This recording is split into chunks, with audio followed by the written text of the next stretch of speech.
तीन वेक्टर्स को कुछ इस तरह से मल्टीप्लाई किया जाए कि उनका मल्टीप्लिकेशन एक स्केलर नंबर आए, तो ऐसे प्रोडक्ट को हम कहते हैं बच्चों स्केलर ट्रिपल प्रोडक्ट अदिश त्रिक गुणन। और इस लेक्चर में हम लोग स्केलर ट्रिपल प्रोडक्ट के बारे में ही बात करेंगे। बच्चों किन्हीं तीन vectors A vector, B vector, C vector को आपने इस तरह से मल्टीप्लाई करना है कि उनका मल्टीप्लिकेशन स्केलर नंबर आए। भाई आपके पास में ये तीन वेक्टर्स हैं, अब इन तीन वेक्टर्स में से इन दोनों वेक्टर्स को बच्चों मैंने क्रॉस मल्टीप्लाई कर दिया, यानी कि वेक्टर मल्टीप्लाई कर दिया, तो ये जो एक्सप्रेशन मेरे पास में आएगा, जाहिर सी बात है बच्चों ये एक वेक्टर एक्सप्रेशन आएगा। और इस वेक्टर को इस वेक्टर के साथ में जब मैं डॉट मल्टीप्लाई करूंगा, जब मैं स्केलर मल्टीप्लाई करूंगा, तो अल्टीमेटली जो पूरी क्वांटिटी आएगी बच्चों वो मेरे पास में एक स्केलर क्वांटिटी आएगी। भैया आपके पास में कोई तीन वेक्टर्स थे, इन तीन वेक्टर्स को ऐसे मल्टीप्लाई करना है कि मल्टीप्लिकेशन स्केलर नंबर आए। भाई A vector, B vector, C vector में से आपने इन दोनों को क्रॉस मल्टीप्लाई कर दिया, यानी वेक्टर मल्टीप्लाई कर दिया, मतलब आपके पास में जो वैल्यू आई वो वेक्टर आई, और उस वेक्टर को इस वेक्टर के साथ में डॉट मल्टीप्लाई करा तो फाइनली आपको क्या मिला, स्केलर अदिश राशि मिली। तो ऐसा प्रोडक्ट जो होता है बच्चों उस प्रोडक्ट को हम बोलते हैं स्केलर, क्योंकि फाइनली जो है वैल्यू आ रही है वो स्केलर आ रही है। और ट्रिपल इसलिए बच्चों चूंकि यहां पर आपने तीन वेक्टर्स को मल्टीप्लाई किया। बच्चों जैसे अगर यही तीन वेक्टर्स को मैं कुछ ऐसे मल्टीप्लाई करूं कि एक वेक्टर ए था, एक बी था और एक सी था, अब मैं यहां पर ए क्रॉस बी कर दूं, ए क्रॉस बी करूंगा तो जाहिर सी बात है बच्चों ये जो एक्सप्रेशन आएगा ये एक वेक्टर एक्सप्रेशन आएगा। और इस वेक्टर को इस वेक्टर के साथ में जब डॉट मल्टीप्लाई करूंगा, जब स्केलर मल्टीप्लाई करूंगा, सो फाइनली जो एक्सप्रेशन आएगा बच्चों वो स्केलर आएगा।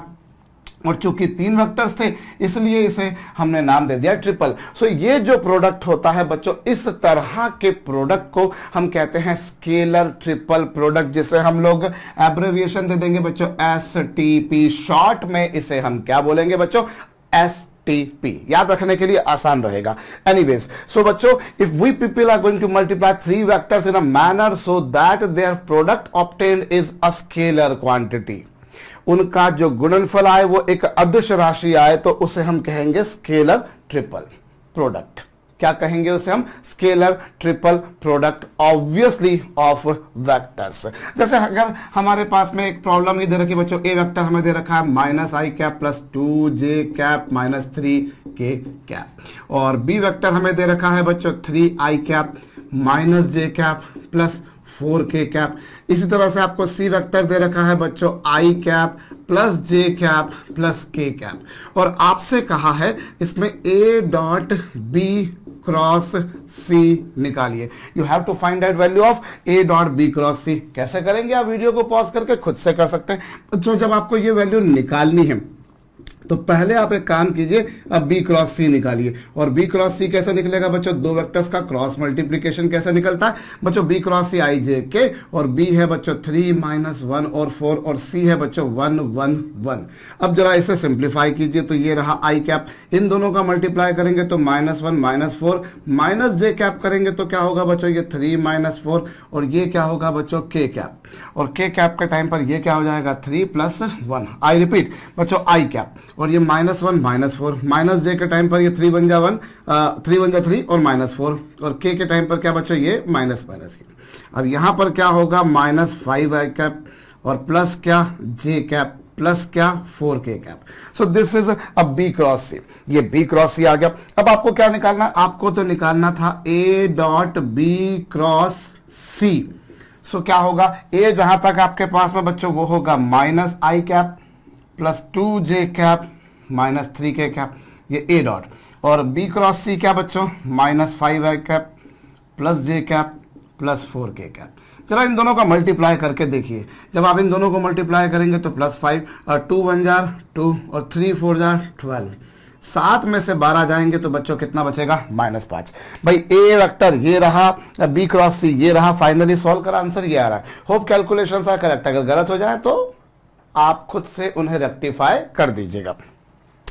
सो फाइनली जो वैल्यू आ गई बच्चों वो आ गई -5, और ये वैल्यू आपके पास जो आई अब ये वैल्यू आई cap, J cap, K cap के बगैर है, इसमें कहीं कोई वेक्टर रिप्रेजेंटेशन नहीं है, मतलब फाइनली जो आंसर आ रहा है वो एक स्केलर है। और चूंकि तीन वेक्टर्स का मल्टीप्लिकेशन किया था, इसीलिए ये जो प्रोडक्ट है बच्चों, ये प्रोडक्ट क्या कहलाएगा, स्केलर, और तीन थे इसलिए ट्रिपल। सो एसटीपी इसे हम शॉर्ट में कहेंगे। Anyways, so when three vectors are multiplied in a manner so that product is scalar, we call it STP, that is scalar triple product. अब बच्चों मैं यहां पर जो ये प्रोडक्ट हमने निकाला, पहले हमने बी क्रॉस सी निकाला, फिर उसका ए के साथ में डॉट मल्टीप्लाई करा। देखिए अब जरा इसी प्रोडक्ट को आप एक काम कीजिए, जरा इस तरह से निकाल कर देखिए बच्चों। जो ए वेक्टर था उसे जरा यहां लिख दीजिए। ए वेक्टर क्या है, -1 2 -3, बी क्या है 3 -1 4, और सी क्या है बच्चों 1 1 1। जरा आप इसे सिंप्लीफाई करके देख लीजिए। यहां पर ये -1 अपनी जगह पर है, इन दोनों का मल्टीप्लाई -1 -4, फिर इसी तरह से बच्चों -2, इन दोनों का मल्टीप्लाई कीजिए तो 3 -4, और फिर बच्चों यहां पर -3, और फिर इन दोनों का मल्टीप्लाई हो जाएगा 3 और ये माइनस माइनस प्लस। अभी यहां पर क्या होगा बच्चों, ये हो जाएगा +5, ये +5, और यहां पर बच्चों देखें तो +2, और उधर क्या 4 3 12, यानी कि 7 में से 12 गए -5। आंसर वही आ रहा है। मैंने इन तीन वेक्टर्स का सिंपली एक डिटरमिनेंट बनाया और वैल्यू निकालकर देखिए, आंसर वही आ रहा है, डिट्टो वही का वही आ रहा है। एज यू कैन सी, बिल्कुल वही का वही एक्सप्रेशन आ रहा है, या वैल्यू वही आ रही है। सो आप पहले बी क्रॉस सी निकालें, फिर उसके बाद में ए से डॉट मल्टीप्लाई करें, या आप एक काम करें तीनों का डायरेक्ट डिटरमिनेंट बना दें। बात एक ही है, आप पहले बी क्रॉस सी निकालते हैं, फिर ए के साथ में डॉट मल्टीप्लाई करते हैं, या डायरेक्ट आपने वो जो तीन वेक्टर्स आपको गिवन थे उन तीनों का डायरेक्ट आपने एसटीपी निकाल दिया। बच्चों दोनों बातें सेम है, and undoubtedly that method is relatively much smaller, much simple than this one. So हम इस तरीके से भी एसटीपी फाइंड आउट कर सकते हैं, स्केलर ट्रिपल प्रोडक्ट निकाल सकते हैं। बच्चों हमारे पास में सपोज कीजिए एक वेक्टर दे रखा है A1 आई कैप प्लस A2 जे कैप प्लस A3 के कैप। आपको एक वेक्टर ये दे रखा है, you have got another vector B1 I cap plus B2 J cap plus B3 के कैप, और तीसरा वेक्टर जो आपके पास में है बच्चों वो है C1 आई कैप C2 जे कैप प्लस C3 के कैप। और यहां पर यदि मुझे A dot B cross C निकालने को कहा जाए, यदि मुझे बच्चों A dot B cross C निकालने को कहा जाए तो मैं कैसे निकालूंगा भाई। एक तरीका तो यह है कि पहले B क्रॉस C निकालिए, और B क्रॉस C क्या होगा I J K होगा, और यहां पर फिर क्या होगा बच्चों B1 B2 B3, और ये क्या C1 C2 C3। अब इसे आप क्या लिखेंगे बच्चों, ये आई कैप, इन दोनों का मल्टीप्लाई करेंगे B2 C3 minus B3 C2, और उसके बाद में फिर बच्चों माइनस जे कैप। माइनस जे कैप के टाइम पर क्या, ये B1 C3 minus B3 C1, और फिर के कैप के टाइम पर क्या होगा बच्चों, के कैप के टाइम पर इन दोनों का मल्टीप्लाई करेंगे, so that you people will get B1 C2 minus B2 C1। यही कुछ आएगा। ये आपके पास में B क्रॉस C आ गया। अब बारी आती है बच्चों A dot B cross C, यानी कि आपके पास में जो A वेक्टर था, यानी A1 आई कैप प्लस A2 जे कैप प्लस A3 के कैप डॉट, फिर ये जो ऊपर आपके पास में जो पूरा इतना लंबा सा वेक्टर आया है ये आ गया। अब जब इसे आप सिंप्लीफाई करेंगे, जब आप इसे सिंप्लीफाई करेंगे तो I का I से मल्टीप्लाई कर देंगे तो ये हो जाएगा B2 C3 minus B3 C2। फिर आप क्या करेंगे, उसके बाद में इधर A2 का मल्टीप्लाई कर देंगे तो ये A2 इंटू कितना B1 C3 minus B3 C1, फिर क्या A3 B1 C2 minus B2 C1। So finally आपके पास में ये तीन वेक्टर्स का ये एसटीपी स्केलर ट्रिपल प्रोडक्ट ये आ रहा है, एज यू कैन सी ये आपके पास में आया बच्चों। अब मैं अगर क्या करूं, मैं अगर ये जो तीन वेक्टर्स थे मुझे जो गिवन थे, उन तीन वेक्टर्स का मैं डायरेक्ट डिटरमिनेंट अगर बनाऊं, उन तीनों का यदि मैं डायरेक्ट डिटरमिनेंट बनाऊं तो मैं क्या पाऊंगा बच्चों, A1 A2 A3 B1 B2 B3 C1 C2 C3। सो यहां पर बच्चों मैं अगर इन तीन वेक्टर्स का डायरेक्ट डिटरमिनेंट बनाऊं तो ये A1 और फिर इन दोनों का मल्टीप्लाई क्या होगा B2 C3 minus B3 C2 और फिर माइनस A2 और क्या होगा बच्चों फिर B1 C3 minus B3 C1। और फिर प्लस A3 और फिर जरा सिंप्लीफाई कीजिए तो you will get B1C2 minus B2C1। और बिल्कुल आंखें गड़ा कर देख लीजिए इन तीन वेक्टर्स को, बिल्कुल बकायदा मैं सिस्टमैटिक गया तो मेरे पास में STP आया, और डायरेक्ट मैंने डिटरमिनेंट बनाया तो मेरे पास STP आया। और आराम से चेक कर लीजिए बच्चों, ये वैल्यू और ये वैल्यू सेम है। A1 B2C3 माइनस B3C2 वही है, माइनस A2 वही वैल्यू है, और यहां पर भी वही की वही वैल्यू है। सो आप क्या करें, पहले B क्रॉस C निकालें, फिर A के साथ में डॉट मल्टीप्लाई करें, या डायरेक्ट आप उनका मल्टीप्लाई कर दें, एक ही बात है। आप डायरेक्ट उसका डिटरमिनेंट बना दें, एक ही बात है। एंड ऑब्वियसली फिर मैं बोलूंगा डिटरमिनेंट बनाना बहुत आसान काम है। तो जो हमने अभी पिछले सम के दौरान किया था, ऐसा जरूरी नहीं था कि वो केवल ऐसा नहीं था कि वो उसी प्रॉब्लम में ही लगे भाई। ये जो लॉजिक है, ये जो कॉन्सेप्ट है, ये हमेशा लगेगा। सो STP निकालने के लिए ये मेथड अडॉप्ट कर सकते हैं, ये मेथड अडॉप्ट कर सकते हैं, और 100% लोग इसी को अडॉप्ट करना पसंद करेंगे। So how to determine STP of 3 vectors, बहुत आसान सा काम है, कॉपी कर लीजिएगा। चलिए साहब, तो ये तो रही बात STP कैसे निकाला जाता है। अब STP निकालने का तरीका क्या साहब, डिटरमिनेंट बना दीजिए। अब डिटरमिनेंट बनाकर निकल रहा है तो लाजमी है बच्चों की डिटरमिनेंट की जो भी कोई प्रॉपर्टीज या जो भी कोई कैरेक्टरिस्टिक्स होती हैं वो STP की भी हो जाएंगी।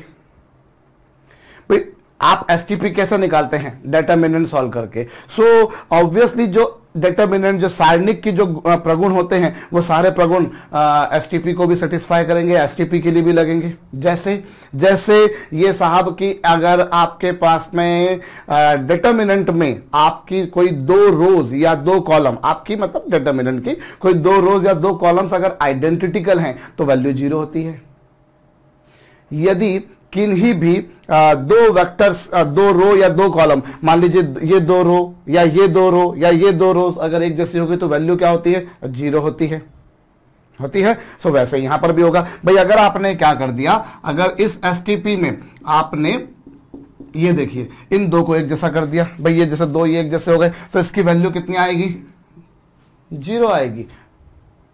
क्यों, क्योंकि 2 रो एक जैसी बन गई, ये भी A1 A2 A3, ये भी A1 A2 A3, तो वैल्यू 0 आनी है। आप इसको यूं भी समझ सकते हैं कि भैया जब आप A क्रॉस C निकालेंगे तो वो एक वेक्टर होगा। A क्रॉस C जो होगा बच्चों एक वेक्टर होगा, और वो ऐसा वेक्टर होगा जो A के परपेंडिकुलर होगा। भाई जब कभी कभी 2 वेक्टर्स का क्रॉस मल्टीप्लिकेशन करते हो तो मल्टीप्लिकेशन एक वेक्टर आता है, और वो एक ऐसा वेक्टर आता है जो उन दोनों वेक्टर्स के परपेंडिकुलर हो। So A cross C will be a vector quantity which is perpendicular to A। So ये एक ऐसा वेक्टर आया जो A के परपेंडिकुलर है, और A के परपेंडिकुलर वेक्टर का जब A से मल्टीप्लाई डॉट मल्टीप्लाई किया जाएगा तो ऑब्वियसली वो 0 आएगा। भाई 2 म्यूचुअल परपेंडिकुलर वेक्टर्स का डॉट मल्टीप्लिकेशन क्या होता है, 0 होता है। So this is a vector which is perpendicular to A। अब इस परपेंडिकुलर वाले वेक्टर को जब A से मल्टीप्लाई करेंगे तो ऑब्वियस सी बात है बच्चों वो 0 ही आएगा। आप इसको यूं भी समझ सकते हैं, या यूं भी समझ सकते हैं कि कोई 2 रो एक जैसी होगी, या चलिए आप इसको यूं कर दें कि A dot B cross B। चलिए ये 2 एक जैसे कर दिए। अब ये तो A1 A2 A3, लेकिन ये B1 B2 B3 और ये भी B1 B2 B3, तो 2 रो एक जैसे हो गए तो वैल्यू 0 होगी। यहां से भी हम समझ सकते हैं, और यूं भी समझ सकते हैं कि जब मैं कभी किसी वेक्टर का उसी वेक्टर के साथ में क्रॉस मल्टीप्लिकेशन करता हूं तो मुझे 0 वेक्टर मिलता है, और 0 वेक्टर का इस वेक्टर के साथ में डॉट मल्टीप्लिकेशन नेचुरल सी बात है ना, 0 ही लाएगा। आप ऐसे भी समझ सकते हैं। भाई what are the characteristics satisfied by determinant are satisfied by STP, क्योंकि STP डिटरमिनेंट से ही आ रहा है आपके पास। सो मेरे ख्याल से ये आपको समझ में आया होगा बच्चों। आपने जैसे ये ब्रैकेट के बाहर और ब्रैकेट के अंदर वाला अगर वेक्टर सेम है तो भी वैल्यू 0 आनी है। क्यों आनी है, क्योंकि यहां जो प्रोडक्ट आपके पास में आएगा ये ऐसा होगा जो A के C के परपेंडिकुलर होगा, और A के परपेंडिकुलर वेक्टर का A के साथ में डॉट मल्टीप्लिकेशन 0 ही होगा। यूं समझिए, या आपने अगर ब्रैकेट के अंदर के जो दोनों वेक्टर्स हैं उनको आइडेंटिकल कर दिया तो उन दोनों का तो क्रॉस मल्टीप्लिकेशन वहीं 0 हो जाता है, वहीं 0 हो जाता है, वहीं 0 हो जाता है। और शून्य सदिश को अगर किसी सदिश के साथ में अदिश गुणन करें या सदिश गुणन करें वो तो 0 ही आता है। So if any two vectors in STP are same then its value is 0। अब बच्चों मैं STP को लिखने का एक और तरीका भी आपको बता रहा हूं। I'm going to represent a way how STP can be written। देखिए हम जब ये जो A dot B cross C होता है, A dot B cross C जैसे ये है, तो इसको हम लोग शॉर्ट में इस तरह से भी लिखा करते हैं, एक स्क्वायर ब्रैकेट के अंदर स्क्वायर ब्रैकेट के अंदर हम ऐसा भी लिखा करते हैं, ये जो प्रोडक्ट होता है आपके पास में बच्चों, this is written in this manner as well, ये ऐसे भी लिखा जाता है, बीच में कोई कॉमा नहीं, बीच में कोई डॉट नहीं, कुछ नहीं। आपने क्या करना, जिन तीन वेक्टर्स का आपने एसटीपी निकाला, जिन तीन वेक्टर्स का आपने एसटीपी निकाला, उन्हें आपने क्या करना है, उन्हें आपने इस तरह से लिख देना है बस स्क्वायर ब्रैकेट में। जैसे अगर मान लीजिए मेरे पास में ऐसा है ए क्रॉस बी डॉट सी, तो क्या लिखेंगे इसको, सिंपल, इनका डिटरमिनेंट, इनको आप इस तरह से स्क्वायर ब्रैकेट में लिख दीजिए। जैसे अगर मैंने आपको बोला B cross C dot A, B cross C dot A, तो ये क्या होगा, ये होगा बी सी ए। जिस सीक्वेंस में लिखे हैं उसी सीक्वेंस में लिख दीजिए, जिस सीक्वेंस में लिखे उसी सीक्वेंस में लिख दीजिए, यहां पर जिस सीक्वेंस में लिखे उसी सीक्वेंस में लिख दीजिए। जैसे अगर मैंने आपसे कहा सी क्रॉस बी डॉट ए, तो ये क्या होगा बच्चों, ये होगा सी बी ए, सी बी ए। भाई जिस सीक्वेंस में लिखे ये, तो आप ऐसा लिखना चाहें तो भी लिख सकते हैं, ऐसा लिखना चाहें तो ऐसा भी लिख सकते हैं। सो ये एसटीपी को रिप्रेजेंट करने का एक तरीका और है हमारे पास में, mathematically it is also written in this manner. बीच में कोई कॉमा नहीं लगाना, कोई डॉट नहीं, कुछ नहीं। कुछ लोग लगा दिया करते हैं, ठीक बात है, मैं उनको भी गलत नहीं बोलूंगा, बट स्टैंडर्ड तो यही है कि बीच में कोई डॉट कोई कॉमा नहीं लगता, सिंपल। भाई ये एग्जैक्टली आपको वही सीक्वेंस देगा, वही आपको क्रम देगा जिस क्रम में आपने तीनों सदिशों को अदिश रूप से गुणा किया था। होप आपको यह बात समझ में आई होगी। अब यहीं से मैं और आगे आता हूं बच्चों, हम कह रहे हैं कि एसटीपी निकलता है साहब डिटरमिनेंट से, तो डिटरमिनेंट की जो प्रॉपर्टीज होंगी वो प्रॉपर्टीज यहां पर सेटिस्फाई होंगी। अब क्या हो सकता होगा बच्चों, हम जानते हैं कि डिटरमिनेंट में अगर कोई दो रोज या दो कॉलम्स को इंटरचेंज कर दिया जाए, जैसे मैं अगर इन दो को आपस में इंटरचेंज कर दूं या इन दो को आपस में इंटरचेंज कर दूं, तो क्या होता है, हम जानते हैं बच्चों, उस स्थिति में जो वैल्यू होती है वो नेगेटिव हो जाती है। If any two rows like this are interchange, भाई आपने पहली को दूसरी से, दूसरी को पहली से चेंज कर दिया, तो वैल्यू मैग्नीट्यूड वाइज तो वही रहती है लेकिन साइन वाइज अपोजिट हो जाती है। सो यहां पर भी वही बात होगी कि अगर आपने क्या कर दिया, ये जो एसटीपी है, एसटीपी में अगर कोई दो वैल्यूज को आपने इंटरचेंज कर दिया, कोई दो वेक्टर्स को, जैसे ये, अब आपने अगर इन दो को इंटरचेंज कर दिया तो ये क्या हो जाएगा बच्चों, ये हो जाएगा ये। जैसे आपने इन दो को इंटरचेंज कर दिया तो देखिए ये हो गया। इसी तरीके से सपोज कीजिए आपने इन दो को एक्सचेंज कर दिया तो ये क्या हो जाएगा, ये हो जाएगा ए सी बी, ये लीजिए वैल्यू नेगेटिव हो जाएगी। If any two rows or any two columns are interchanged with one another, then value of determinant becomes absolutely negative to the previous value. That's what I have spoken here. वही मैंने आपको बताया है। यहाँ पर देखिए, मैंने अगर यहाँ पर इन दो को इंटरचेंज कर दिया, ये लीजिए जनाब, इन दो को इंटरचेंज कर दिया तो ये वैल्यू क्या होगी, ये कुछ ऐसी होगी। सो अगर आपने दो को इंटरचेंज कर दिया तो वैल्यू नेगेटिव हो जाएगी। एक और बात, अगर जो डिटरमिनेंट की रोज हैं, अगर उनकी ऑर्डर को आप सेम रखते हो, अगर आप उनकी ऑर्डर को सेम रखते हो तो फिर वैल्यू में कोई चेंज नहीं आता।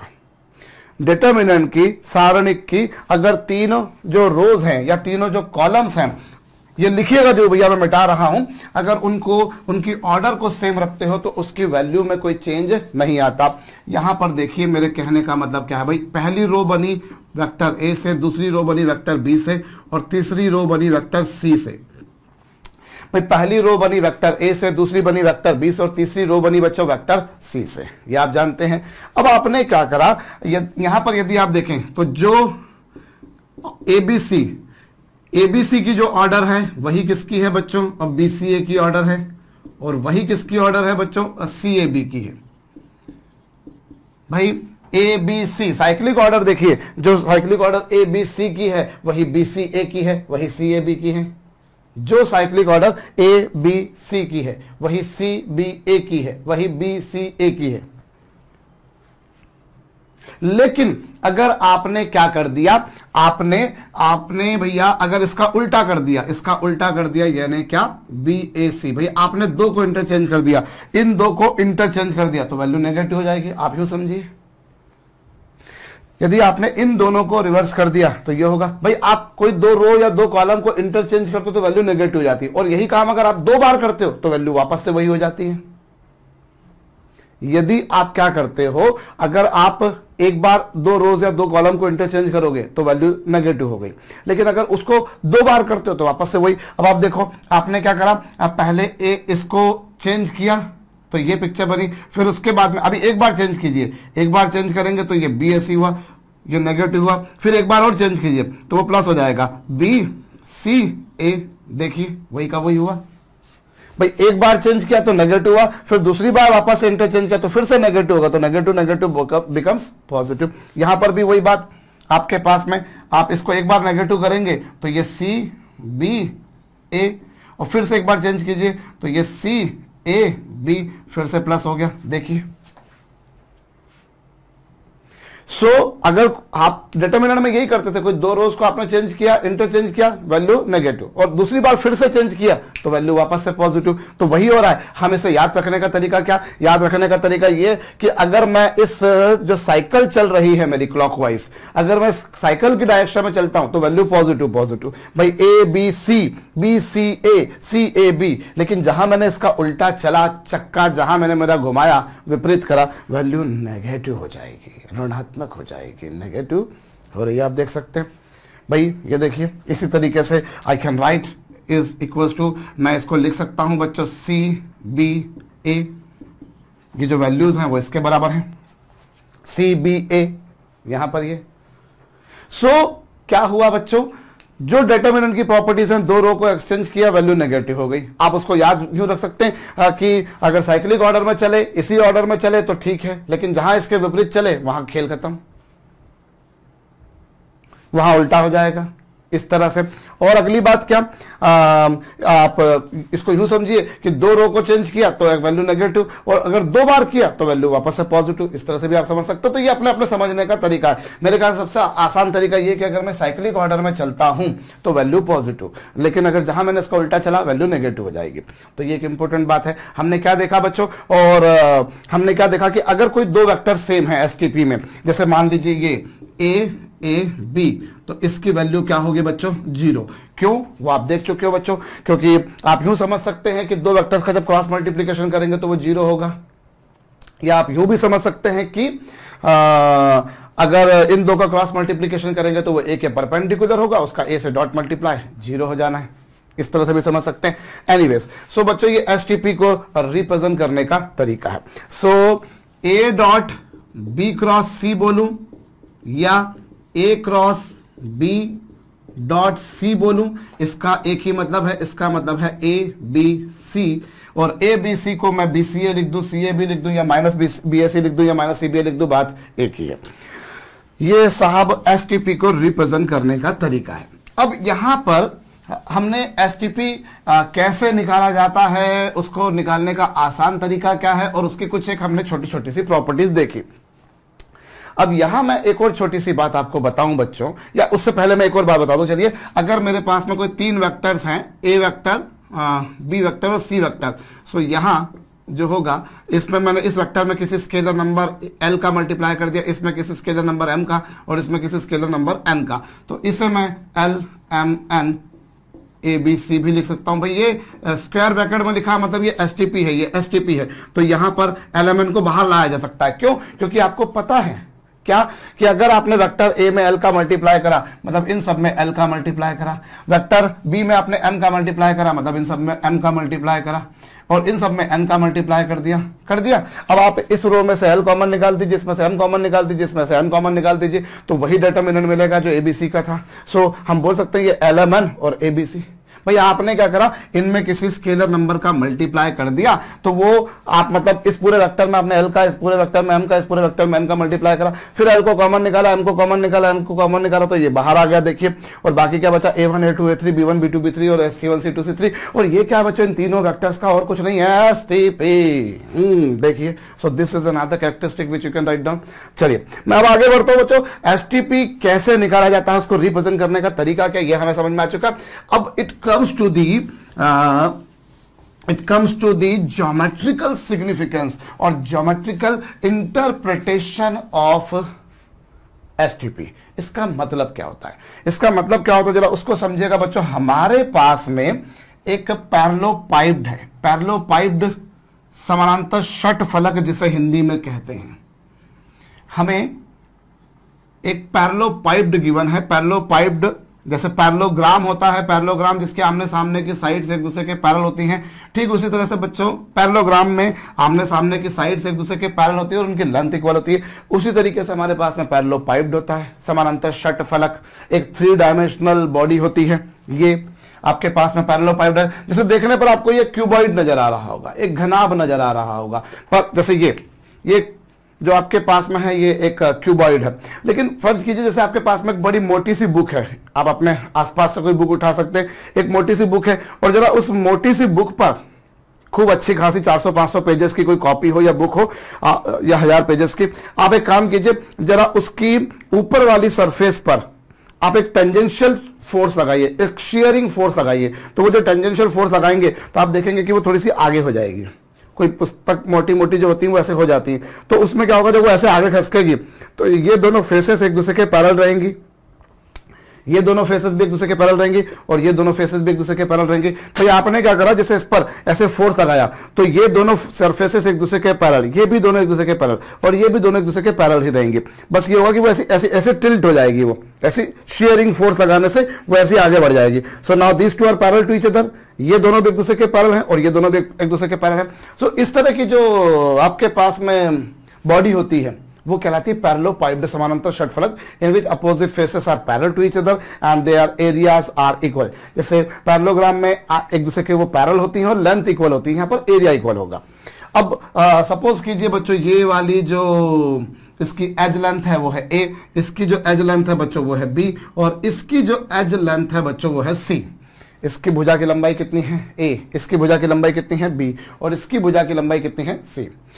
तीनों जो को टर्मिनस एजेस है, को टर्मिनस मतलब जो एक जगह पर मिल रही हैं, ये जो को टर्मिनस एजेस हैं इनकी लेंथ क्या है AVC।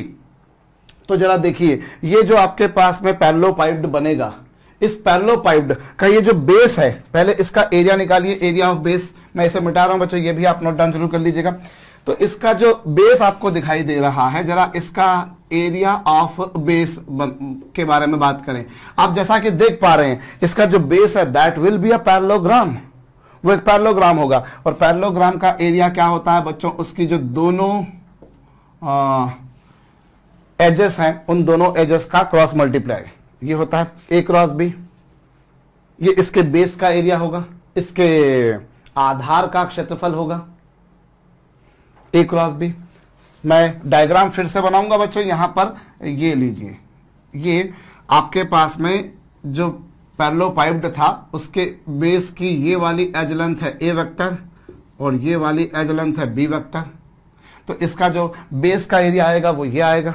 और ये जो बेस का जो एरिया आया, जरा गौर कीजिएगा बच्चों, इसके जो बेस का एरिया आया वो आया A क्रॉस B और A क्रॉस B की जो डायरेक्शन होगी वो आप जानते हो बच्चों, A क्रॉस B की जो डायरेक्शन होगी भाई इसका मॉडुलस ले लेंगे तो वो आपके पास में इसका मैग्नीट्यूड दे देगा, वरना एरिया ऑफ बेस जो है वो कुछ इसी तरीके से आएगा।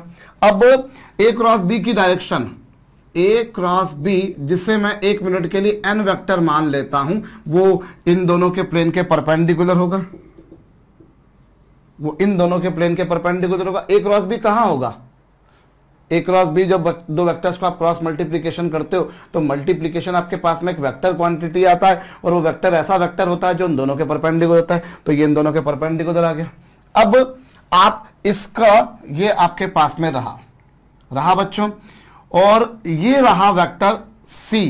वेक्टर C जो है जरा गौर कीजिएगा, वेक्टर C कुछ ऐसा है आपके पास, सपोज कीजिए ये वेक्टर C रहा, तीसरा वेक्टर।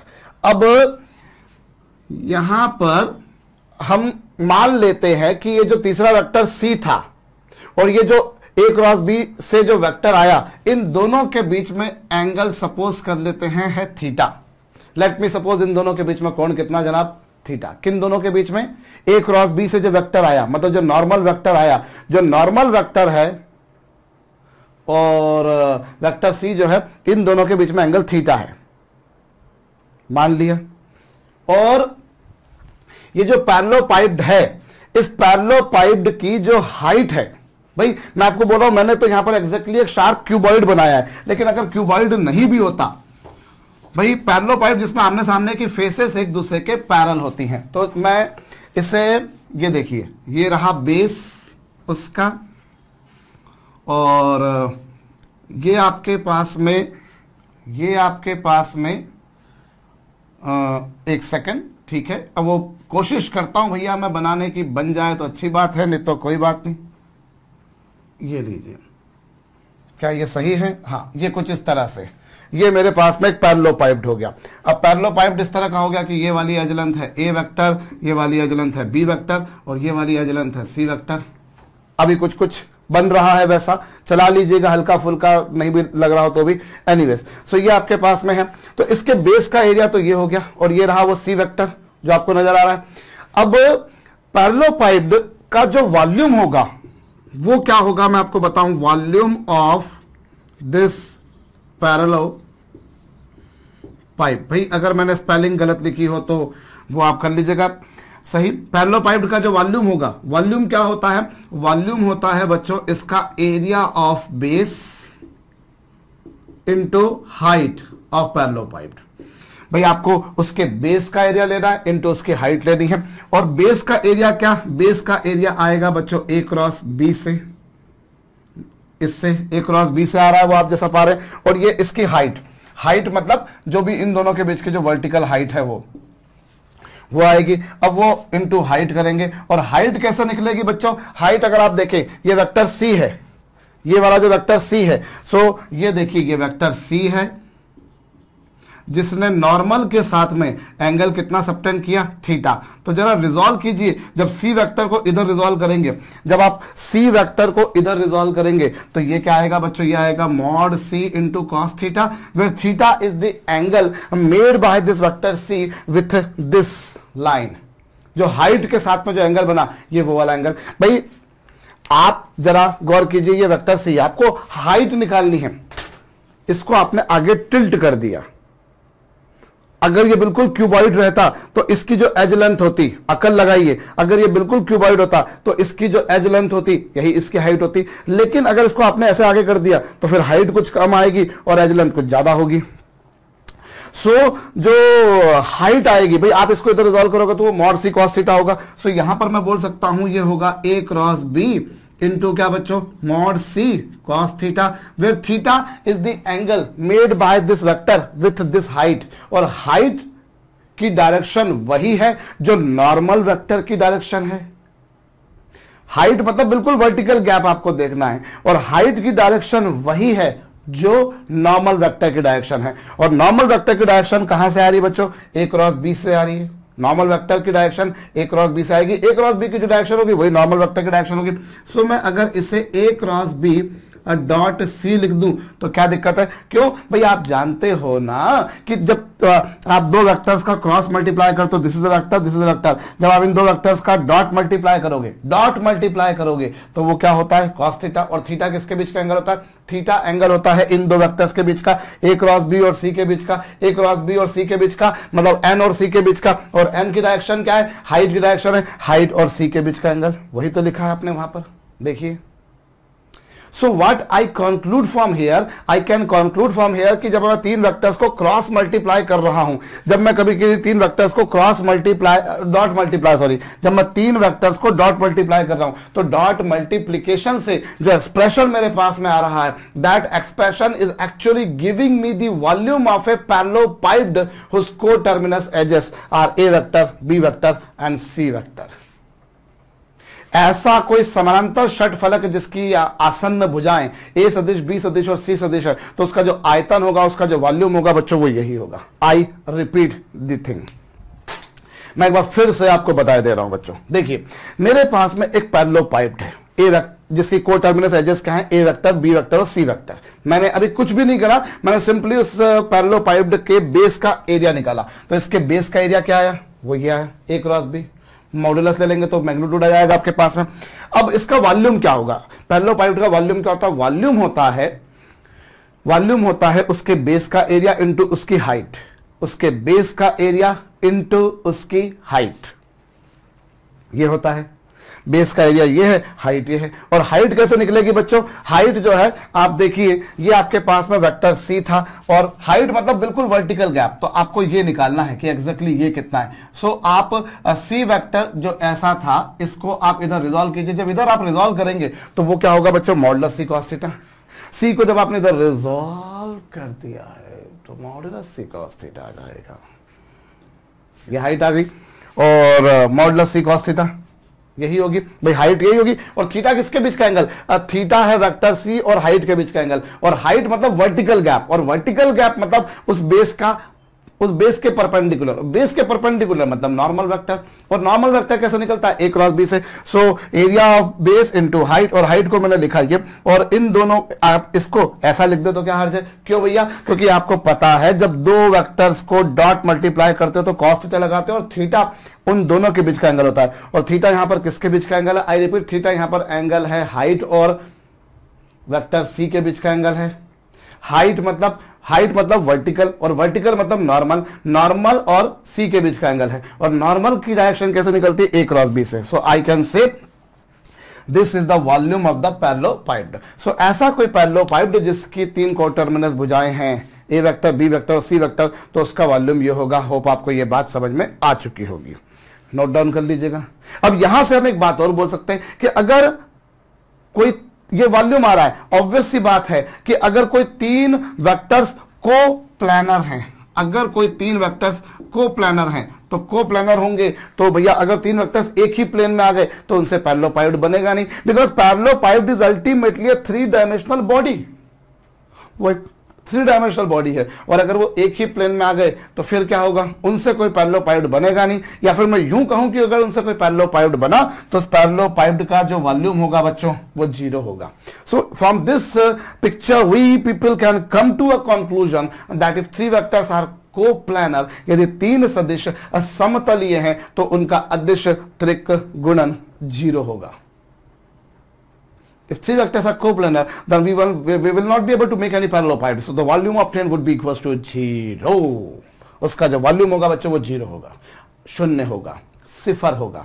आप इसको देखिए ना, अभी थोड़ी देर पहले आपने क्या पढ़ा कि 3 वेक्टर्स अगर सेम, 3 वेक्टर्स में से कोई 2 वेक्टर सेम हो तो वैल्यू 0 है। लाजमी है भाई, इन तीनों से मिलकर कोई पैरेललोपाइप्ड बनेगा नहीं, क्योंकि एक वेक्टर ए, फिर दूसरा भी वापस से वैसा का वैसे, और तीसरा भी, तो फिर तो क्या कोई पैरेललोपाइप्ड बन पाया? नहीं बन पाया, तो वॉल्यूम 0 आना ही है। आप इसको यूं भी समझ सकते हैं भाई, हमने बोला कि 3 वेक्टर्स में से अगर 2 वेक्टर्स आइडेंटिटी करो तो वैल्यू 0। कैसे समझा? कि साहब डिटरमिनेंट में कोई 2 रो एक जैसे तो वैल्यू 0। या फिर यूं समझा कि दोनों को क्रॉस मल्टीप्लाई करेंगे तो 0 आएगा। या फिर यूं समझा कि ए क्रॉस बी से जो वेक्टर आएगा वो ए के परपेंडिकुलर होगा तो 0 होगा। आपने यूं भी समझा। और आप चौथा तरीका एक और समझ सकते हो क्या? कि अगर ये 3 वेक्टर्स ऐसे हो गए तो जाहिर सी बात है कोप्लानर होंगे, क्योंकि ये 2 वेक्टर्स तो आप एक जैसे हो गए और तीसरा वेक्टर अलग हो गया। चलिए, तो वो इनसे कोई पैरेललोपाइप्ड बनेगा नहीं, कोई 3 डायमेंशनल बॉडी बनेगी नहीं, वॉल्यूम आएगा नहीं, वॉल्यूम 0, मतलब वो कोप्लानर हो गए। तो आप ये भी समझ सकते हैं।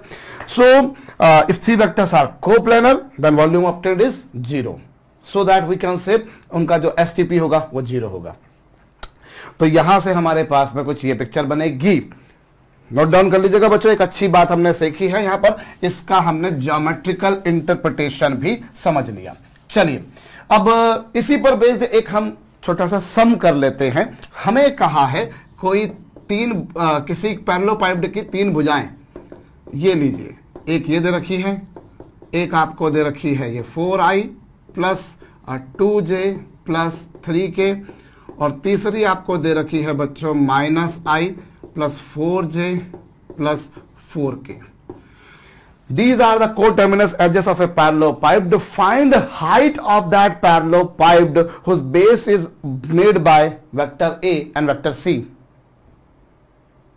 Find height of a parallelepiped whose base is made by vector A and vector C. तो क्या करेंगे बच्चों, आपके पास में एक पैरेललोपाइप्ड है, ये लीजिए, फटाफट मैं बना देता हूं, ये पैरेललोपाइप्ड बन गया। और पैरेललोपाइप्ड के बारे में क्या बोल रखा है कि पैरेललोपाइप्ड की जो बेस है वो वेक्टर ए और वेक्टर सी से बन रहा है, इनसे बन रहा है। आपको उसकी हाइट निकालनी है। तो चलिए क्या करेंगे आप इसके लिए आप यूं समझिए कि पहले आप निकालिए उस पैरेललोपाइप्ड का वॉल्यूम, और वॉल्यूम कैसे निकलेगा? -1 1 -1, और फिर क्या 4 2 3 -1 4 4, ये क्या आ गया बच्चों? उसका वॉल्यूम। ये इसका वॉल्यूम आ गया। और वॉल्यूम क्या होता है? वॉल्यूम होता है बच्चों area of base into height. Volume of parallelepiped क्या होगा बच्चों? Area of base into height. अब बेस का एरिया कैसे निकलेगा? बेस किससे बना है? ए और सी से। सो ए और सी से बना है तो कैसे निकलेगा बच्चों? उस पैरेललोग्राम का एरिया कैसे निकलेगा? पैरेललोग्राम का एरिया निकलेगा -1 और ये फिर सी -1 4 ये लीजिए, ये बेस का एरिया आएगा। सो ये बेस का एरिया आएगा, ये वेक्टर फॉर्म में आएगा। इसका मैग्नीट्यूड निकालिएगा क्योंकि एरिया हम ए क्रॉस सी का मॉड लिखेंगे। ए क्रॉस सी नहीं, हमको उसका मॉड लिखना है। अगर वो पॉजिटिव नेगेटिव भी आया है तो भी उसको पॉजिटिव करके लिखना है। So this is the area of base. So बाकी आपके पास में क्या आ गया? हाइट आ गई। भाई आपको हाइट तो निकालनी थी, तो वॉल्यूम आपके पास में है, एरिया ऑफ बेस आपके पास में है, तो हाइट कैसे निकल कर आएगी? समझ में आ चुका होगा बच्चों। चलिए अगला प्रश्न और लिखिएगा, अगला प्रश्न और लिखिएगा बच्चों। If following three vectors A I cap plus J cap plus C K cap और फिर I cap plus B J cap plus K cap and I cap plus J cap plus C K cap. If three vectors are coplanar, if these three vectors are coplanar, then find value of 1 upon 1 minus A plus 1 upon 1 minus B plus 1 upon 1 minus C. बताइए, if these three vectors are coplanar, then find value of this। Video को pause करके खुद से कीजिएगा बच्चों। अगर ये तीन वेक्टर्स कोप्लानर हैं तो आपको क्या निकालना है? ये जो एक्सप्रेशन आपको दे रखा है, इस एक्सप्रेशन की value. So how to go ahead with that? देखिए अगर तीन वेक्टर्स कोप्लानर हैं तो इनका जो एसटीपी होगा वो 0 होगा। क्यों होगा 0? क्योंकि उनसे कोई पैरेललोपाइड नहीं बनेगा, तो वॉल्यूम 0 होगा। वॉल्यूम 0 भाई, यही इसका मतलब हुआ।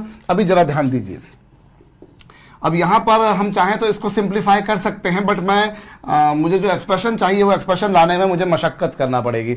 सो मैं काम करूं बच्चों, मैं यहां पर डिटरमिनेंट की प्रॉपर्टी लगाता हूं। R2 को मैंने लिखा R2 माइनस R1 और R3 को मैंने लिखा बच्चों R3 माइनस R1। भाई R2 को मैंने लिखा R2 माइनस R1, R3 को लिखा R3 माइनस R1 लिखा। चलिए ये A, ये 1 माइनस ए, ये भी 1 माइनस ए, यहां पर लिखा 1, ये b माइनस 1, ये 0, ये 1, ये 0 और ये c माइनस 1। आराम से आप चेक कर लीजिए बच्चों, ये हो गया। अब आप इसे सिंप्लीफाई कीजिए, दिस इज a और इन दोनों का मल्टीप्लाई करेंगे तो this is b minus 1 into C minus 1 minus 0, फिर माइनस 1 और फिर इन दोनों का मल्टीप्लाई करेंगे तो 1 हो ला ला ला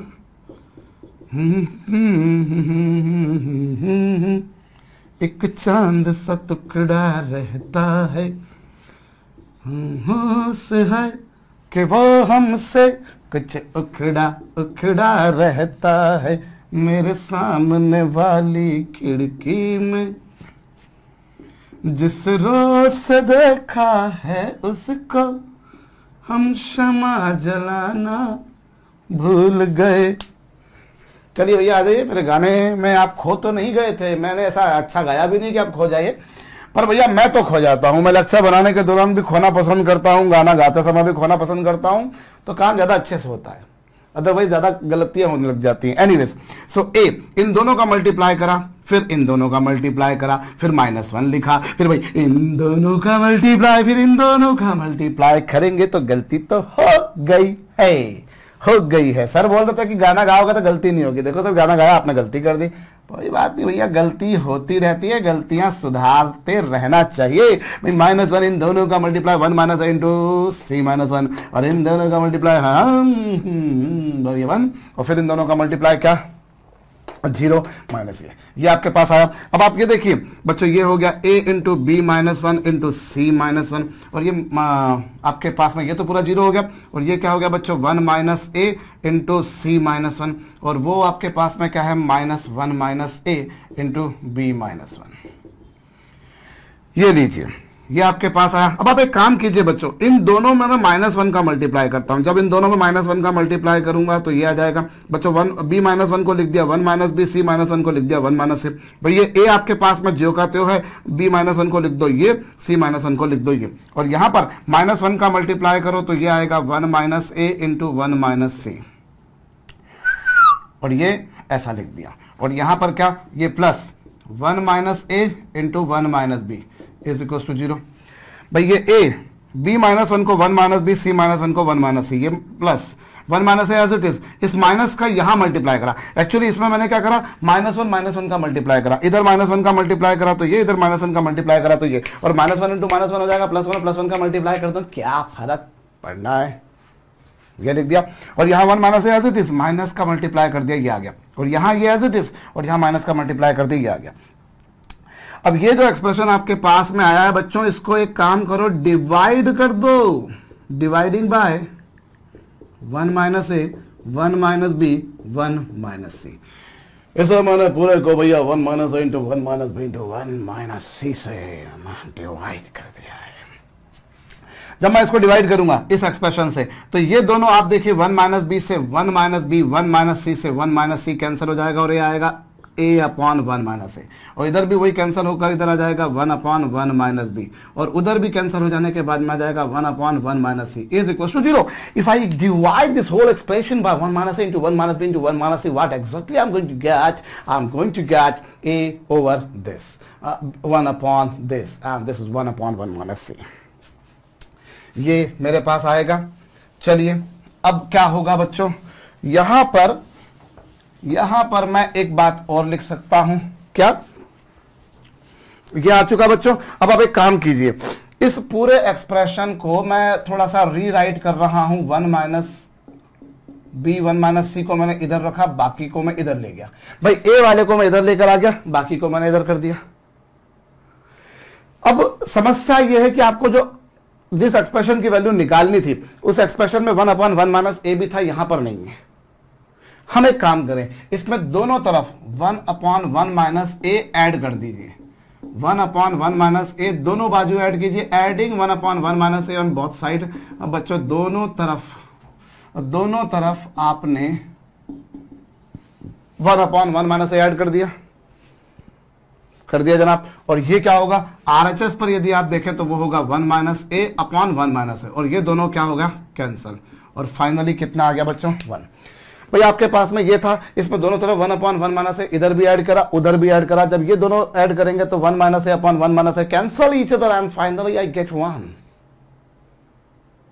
मुझे यही पूछा था, मुझे ये गिवन है साहब कि तीनों वेक्टर स्कोप लेना है तो उनका डिटरमिनेंट 0 होगा। मैंने प्रॉपर्टी लगाई तो मेरे पास में, फिर मैंने इसके बाद में इसको इससे डिवाइड किया, जब इससे डिवाइड किया तो मुझे ये मिला, ये वो एक्सप्रेशन नहीं आ रहा, तो मेरी चाबी घूम जाती है थोड़ी सी, तो मैंने क्या करा, उसको वापस से लाने के लिए मैंने इसमें बी और सी को इधर रखा, इसको इधर ले गया, और दोनों तरफ 1 अपॉन 1 माइनस ए ऐड कर दिया। आप इसे ऐसे कर सकते हैं, या आप कॉपी कर लीजिएगा, अदरवाइज कई लोगों ने इसको ऐसे भी सॉल्व करा हो कि साहब आप इन दोनों का मल्टीप्लाई कर दीजिए बी सी माइनस 1, फिर इन दोनों का मल्टीप्लाई कीजिए -1, इन दोनों का मल्टीप्लाई करेंगे तो सी माइनस 1, क्या सही है, हाँ +1, और फिर क्या इन दोनों का मल्टीप्लाई 1 माइनस बी, होप ये सही है। अब यहां से क्या होगा, this is A B C minus A minus C +1 minus B, ये, और इससे आपके पास में क्या आ गया, ए बी सी बराबर क्या होगा, A plus B plus C minus 2, ये आपके पास इसकी वैल्यू आ गई, a plus B plus C minus 2 बराबर क्या आ गया, ए बी सी। अब आपको जो जिसकी वैल्यू निकालने को कहा था 1 upon 1 minus A, 1 upon 1 minus B, 1 upon 1 minus C, इन तीनों का सम, इसकी वैल्यू निकालने को कहा था, तो आप एलसीएम लीजिए, एलसीएम लेंगे 1 minus B into 1 minus C plus 1 minus C into 1 minus A plus 1 minus A into 1 minus B, और अपॉन में तीनों का multiply 1 minus B 1 minus C और 1 माइनस ए। अब आराम से आप इन सबको कर लीजिए सिंप्लीफाइड, और सिंप्लीफाइड कर लेने के बाद में हो ना हो आपको इसकी जरूरत पड़ेगी, वो रख दीजिएगा तब भी आंसर आ जाएगा। भाई आप इन दोनों का मल्टीप्लाई, इन दोनों का मल्टीप्लाई, इन दोनों का मल्टीप्लाई ऐड कीजिएगा, 1 + 1 + 1 3 हो जाएगा, माइनस है वो कर सकते हैं आप, कोई बड़ा काम नहीं है, आप आराम से चेक कर लीजिएगा बच्चों। फाइनली आपको इस एक्सप्रेशन की कहीं ना कहीं जरूरत पड़ेगी, वो रख दीजिएगा तो भी आंसर आ जाएगा। एनीवेज, सो बच्चों ये आपके पास में क्या है, एसटीपी से हमें किसी पैरेललोपाइप्ड का वॉल्यूम मिलता है। अब मैं यहां लगे हाथों एक और बात समझ सकता हूं बच्चों, क्या ए डॉट बी क्रॉस सी बराबर क्या, मैं मॉडुलस ए मॉडुलस बी मॉडुलस सी लिख सकता हूं। कभी मेरे दिमाग में आए कि साहब ए बी सी का जो एसटीपी होता है, ए बी सी का जो एसटीपी होता है, क्या मैं उन्हें उनके मॉडुलस के मल्टीप्लाई के बराबर लिख सकता हूं कि नहीं लिख सकता हूं। तो बच्चों आराम से जरा वीडियो को पॉज करके सोचिए, और ये सोचने वाली बातें भी जब आती है ना तब भी आप वीडियो को पॉज कर दिया करो, थोड़ा दिमाग लगाओ कि इज दैट पॉसिबल। तो बच्चों ये पॉसिबल है, लेकिन क्या हमेशा पॉसिबल है? नहीं। देखिए आप इसको इसके बराबर कब लिख सकते हैं? इसको आप इसके बराबर तब लिख सकते हैं जब हर वेक्टर बाकी दो वेक्टर पे परपेंडिकुलर हो। This is possible when A is perpendicular to B and C, B is perpendicular to C and A, और C is perpendicular to A and B. Every vector is perpendicular to the remaining two vectors. Each and every vector is mutually perpendicular to rest of two. ये तब हो सकता है। बोलो ऐसा क्यों? तो ऐसा इसलिए क्योंकि अभी थोड़ी देर पहले क्या देखा आपने, A dot B cross C को मैं लिख सकता हूं B cross C into modulus A cos theta. बोलिए ये लिख सकता हूं मैं, अभी थोड़ी देर पहले देखा था आपने। और यहां पर थीटा क्या था? Theta is angle, theta is angle between, theta is angle between vector A and B cross C. Theta इन दोनों के बीच का एंगल था। अभी थोड़ी देर पहले देखा आपने थीटा किसके बीच का एंगल था? वेक्टर A और हाइट के बीच, मतलब नॉर्मल के बीच, मतलब B क्रॉस C के बीच। वहां मैंने A और B लिए थे और C लिया था, यहां मैंने A और B C ले लिया, बात तो वही पड़ी। तो यहां पर इसके बीच का एंगल आ गया। अब आप बोल रहे हो कि आप यहां पर cos थीटा आपने लिखा ही नहीं है, मतलब आप cos थीटा की वैल्यू कितनी मान के चल रहे हो? 1। भाई cos थीटा 1 ले रहे हो, और cos थीटा 1 कब पॉसिबल है? cos थीटा 1 कब पॉसिबल है? और cos थीटा 1 तब पॉसिबल है जब, cos थीटा 1 कब पॉसिबल होगा? cos थीटा 1 तब पॉसिबल होगा भैया जब थीटा 0 हो। थीटा किसके बीच का एंगल? थीटा किसके बीच का एंगल? B क्रॉस C और A, मतलब B और C के नॉर्मल और A, और B और C के बीच का एंगल तो साहब नॉर्मल इनके साथ में कितना एंगल बनाएगा? 90 बनाएगा। सो यहां थीटा जो है it is the angle between A vector and B cross C. अब आप बोल रहे हो कि cos थीटा की वैल्यू 1, और cos थीटा की वैल्यू 1 मतलब थीटा की वैल्यू 90। मैं इसे मिटा दूं बच्चों पहले तो। भाई मैं ये जानना चाहता हूं कि मैं तीन वेक्टर्स का एसटीपी, तीन वेक्टर्स के एसटीपी को क्या मैं उनके मॉड्यूली के प्रोडक्ट के बराबर लिख सकता हूं? तो जरा देखिए लिखा जा सकता है कि नहीं। और ये तब लिखा जा सकता है, मैंने आपको जैसा कहा कि तब जब ये तीनों हर वेक्टर बाकी के दो के परपेंडिकुलर हो, बाकी के दो के लंबवत हो। क्यों? क्योंकि आप इसको ऐसा लिख सकते हो, और आप ये लिख रहे हो मतलब cos थीटा की वैल्यू यहां पर 1 लिख रहे हो, और cos थीटा की वैल्यू 1 मतलब थीटा की वैल्यू 0। और थीटा किसके बीच का एंगल? थीटा एंगल है बच्चों इन दोनों के नॉर्मल, इन दोनों के नॉर्मल और ए के बीच में।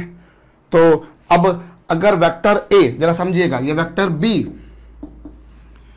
अगर वेक्टर ए इसके नॉर्मल के साथ, अगर वेक्टर ए इसके नॉर्मल के साथ में एंगल 0 बना रहा है, अगर वेक्टर ए इस वेक्टर के नॉर्मल के साथ एंगल 0 बना रहा है, तो जाहिर सी बात है बच्चों वेक्टर ए बी के साथ तो परपेंडिकुलर हो ही गया। इसी तरीके से जो सी होगा वो एन जो होगा वो सी के भी परपेंडिकुलर है, एन सी के भी परपेंडिकुलर है, और एन सी के परपेंडिकुलर है, और ए एन के पैरेलल है, और एन के पैरेलल है मतलब सी के ऑटोमेटिकली परपेंडिकुलर हो गया। तो ए हो गया बी और सी के परपेंडिकुलर। भेजा लगाइए। आई रिपीट बच्चों, ये वैल्यू होगी इसके बराबर, और मैं बोल रहा हूं इसको मैं उसके बराबर लिख रहा हूं। तो ये कब पॉसिबल है? जरा खोपड़ी लगाइए, ये कब पॉसिबल है भाई? आप इसको मैं और थोड़ा सा सिंप्लीफाई करता हूं। चलिए मैं इसको क्या लिख सकता हूं भाई? ये क्या होगा?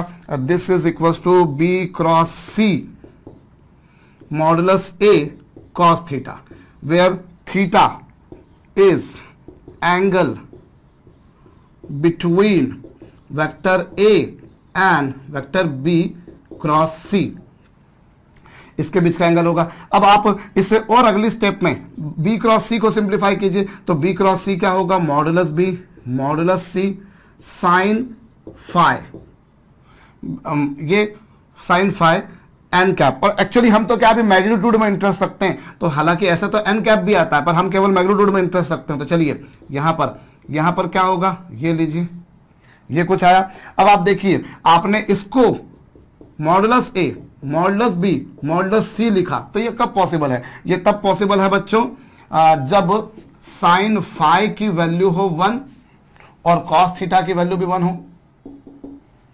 भाई आप बोल रहे हो एक्चुअली इसकी वैल्यू ये आएगी मतलब, पर आप बोल रहे हो प्रश्न बनाने वाले ने क्या बोला है, आपके हिसाब से इसकी वैल्यू ये आएगी और प्रश्न बनाने वाला बोल रहा है इसकी वैल्यू ये है। सो ऑटोमेटिकली दोनों वैल्यू सेम हो गई, और ये दोनों वैल्यू सेम तब होगी बच्चों जब साइन फाई की वैल्यू भी 1 हो, कॉस थीटा की वैल्यू भी 1 हो। क्योंकि ऐसा तो हो नहीं सकता कि हम बोले सर ये तब भी तो पॉसिबल है जब दोनों एक दूसरे के मल्टीप्लिकेटिव इनवर्स हो। सर एक की वैल्यू 1/2 हो जाए और दूसरे की वैल्यू 2 हो जाए तो भी तो दोनों कैंसिल हो जाएंगे।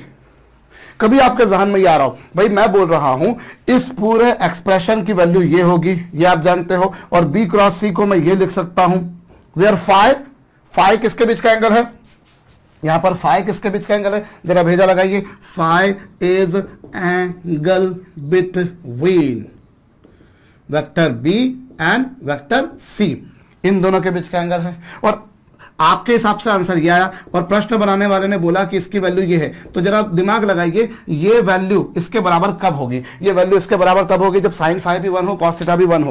क्यों? क्योंकि हम बोले सर ये इसके बराबर तब भी होगा जब ये दोनों आपस में साइन थीटा और कॉस फाई आपस में कैंसिल हो जाए, मतलब they two are multiplicative inverse of each other. अब दो मल्टीप्लिकेटिव इनवर्स कैसे होंगे कि मतलब एक की वैल्यू 1/2 तो दूसरे की वैल्यू 2 हो, एक की वैल्यू 1/√3 तो दूसरे की वैल्यू √3 हो। लेकिन क्या ये संभव है? क्या इन दोनों में से कोई भी 1 से बड़ी वैल्यू एक्वायर कर सकता है? क्या इन दोनों में से कोई भी 1 से बड़ी वैल्यू एक्वायर कर सकता है? नहीं कर सकता। जब नहीं कर सकता तो ले दे के सिर्फ एक ही केस हो सकता है कि दोनों एक दूसरे के मल्टीप्लिकेटिव इनवर्स हो, और वो है 1, क्योंकि 1 ही का मल्टीप्लिकेटिव रेसिप्रोकल होता है। तो इन दोनों की वैल्यू 1 हो गई, ये भी 1 और ये भी 1 और ये 1, मतलब फाई की वैल्यू हो गई 90 डिग्री, अर्थात वेक्टर बी और वेक्टर सी के बीच में एंगल हो गया 90 डिग्री, मतलब बी और सी परपेंडिकुलर हो गए बी और सी परपेंडिकुलर, ये बात हो गई। और साथ में क्या, कॉस थीटा की वैल्यू 1 कब होगी? जब थीटा 0 हो। थीटा किसके बीच का एंगल? थीटा है साहब ये वेक्टर बी और ये वेक्टर सी, इन दोनों का जो प्लेन बना, इन दोनों के प्लेन के जो नॉर्मल वेक्टर आया उस वेक्टर और वेक्टर ए के बीच का एंगल, और वेक्टर ए नॉर्मल के साथ में वेक्टर बी और वेक्टर सी के नॉर्मल के साथ में एंगल 0 बना रहा है, और नॉर्मल बी और सी के साथ में एंगल 90 बना रहा है।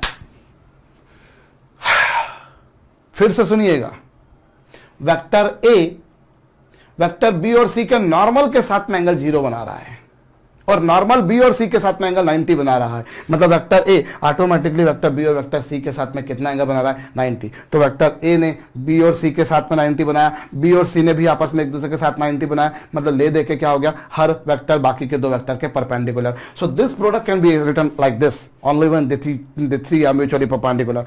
जैसे कि मैं बोलूं यदि यहां पर I cap J cap K cap ये जो होगा बच्चों, this will be equal to modulus I modulus J modulus K, ऐसा लिखा जा सकता है। हाँ, ये एक अलग बात है कि हो सकता है इसकी वैल्यू नेगेटिव आ जाए भाई, क्योंकि आपने इनको जब आप ये निकालेंगे तो आपके पास में ये एसटीपी जो आएगा, हालांकि इस केस में वो पॉजिटिव ही आ रहा है, आप चेक कर लीजिए, बिल्कुल +1 ही आएगा शार्प।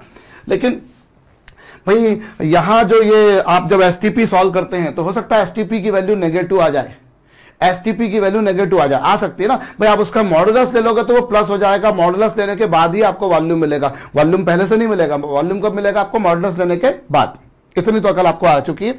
अब इसको ये हो सकता है कि इसके बराबर आ जाए यहां पर, या फिर माइनस आ जाए, क्योंकि दिस वैल्यू में भी नेगेटिव और दिस वैल्यू में भी पॉजिटिव, बट ये तो श्योरली पॉजिटिव ही होगी। तो राइट हैंड साइड पे प्लस या माइनस ऐसा कुछ लगा हुआ हो सकता है, वो एक अलग बात है। अदरवाइज मेरे कहने का तात्पर्य ये कि तीन वेक्टर्स का एसटीपी उनके मॉड्यूली की प्रोडक्ट के बराबर केवल तब होगा जब वो तीनों आपस में म्यूचुअली परपेंडिकुलर हो। आपने देखा यहां से बी और सी के बीच में एंगल 90 होना चाहिए था, और थीटा यानी कि वेक्टर ए और वेक्टर बी और सी के नॉर्मल के बीच में एंगल 0 होना चाहिए था, और नॉर्मल बी और सी के साथ में एंगल 90 बनाता, मतलब ए और बी से और ए भी बी और सी के साथ में एंगल 90 बनाएगा। तो ये मेरे ख्याल से समझ में आया होगा, कॉपी करिएगा। ये लीजिए, मैं साइड में हट गया हूं भैया, कॉपी कर लीजिएगा, इधर भी कर लीजिएगा। चलिए, सो एसटीपी में हमने जो कुछ अभी तक देखा, हमने देखा कि इससे हमें वॉल्यूम मिलता है। इसी पर बेस एक और सम हम कर लेते हैं। चलिए, हमें यहां पर कोई पॉइंट्स दे रखे हैं बच्चों, -1 0 1 2 3 4 और 1 1 3 और λ 4 0। If following 4 points are coplanar, if following 4 points are coplanar, find value of lambda. Video को पॉज करके कीजिए। यदि 4 बिंदु समतलीय हों तो लेमडा की वैल्यू ज्ञात कीजिए। चलिए, अब ये 4 पॉइंट्स कोप्लानर हैं। मान लेते हैं हम इसे ए नाम दे देते हैं, इसे बी, इसे सी, इसे डी। ये 4 पॉइंट्स हमने ले लिए। अब क्या करा बच्चों, हमने यहां पर एक निकाला A B vector. A B vector क्या होगा, PV of B minus PV of this, तो ये हो जाएगा 3i cap plus 3j cap plus 3k cap. ये ए बी वेक्टर हो गया। ऐसे ही आप एसी वेक्टर निकालिए। एसी वेक्टर क्या होगा, minus I cap minus 2j cap minus k cap, ये आ गया। और एडी वेक्टर निकालिए तो एडी वेक्टर क्या होगा बच्चों, लेमडा प्लस 1। दिल कहता है और नहीं हूं, हम दोनों ही अकेले हों। चलिए साहब, हमने क्या करा, हमने यहां पर ए बी वेक्टर, भाई हमें 4 पॉइंट्स दे रखे थे। अब यहां कई लोगों की चाबी गुम हो जाती है, अरे यार सर ने तो 3 वेक्टर्स के कोप्लानर होने का बताया है, तो यहां तो 4 पॉइंट दे दिए। अब क्या करें, अरे भाई पॉइंट्स दिए हैं, मैंने वेक्टर्स नहीं दिए हैं। Do not forget I have given 4 points. मैंने इन 4 पॉइंट्स को ज्वाइन करके 3 वेक्टर्स निकाले, ए B, A C, A D.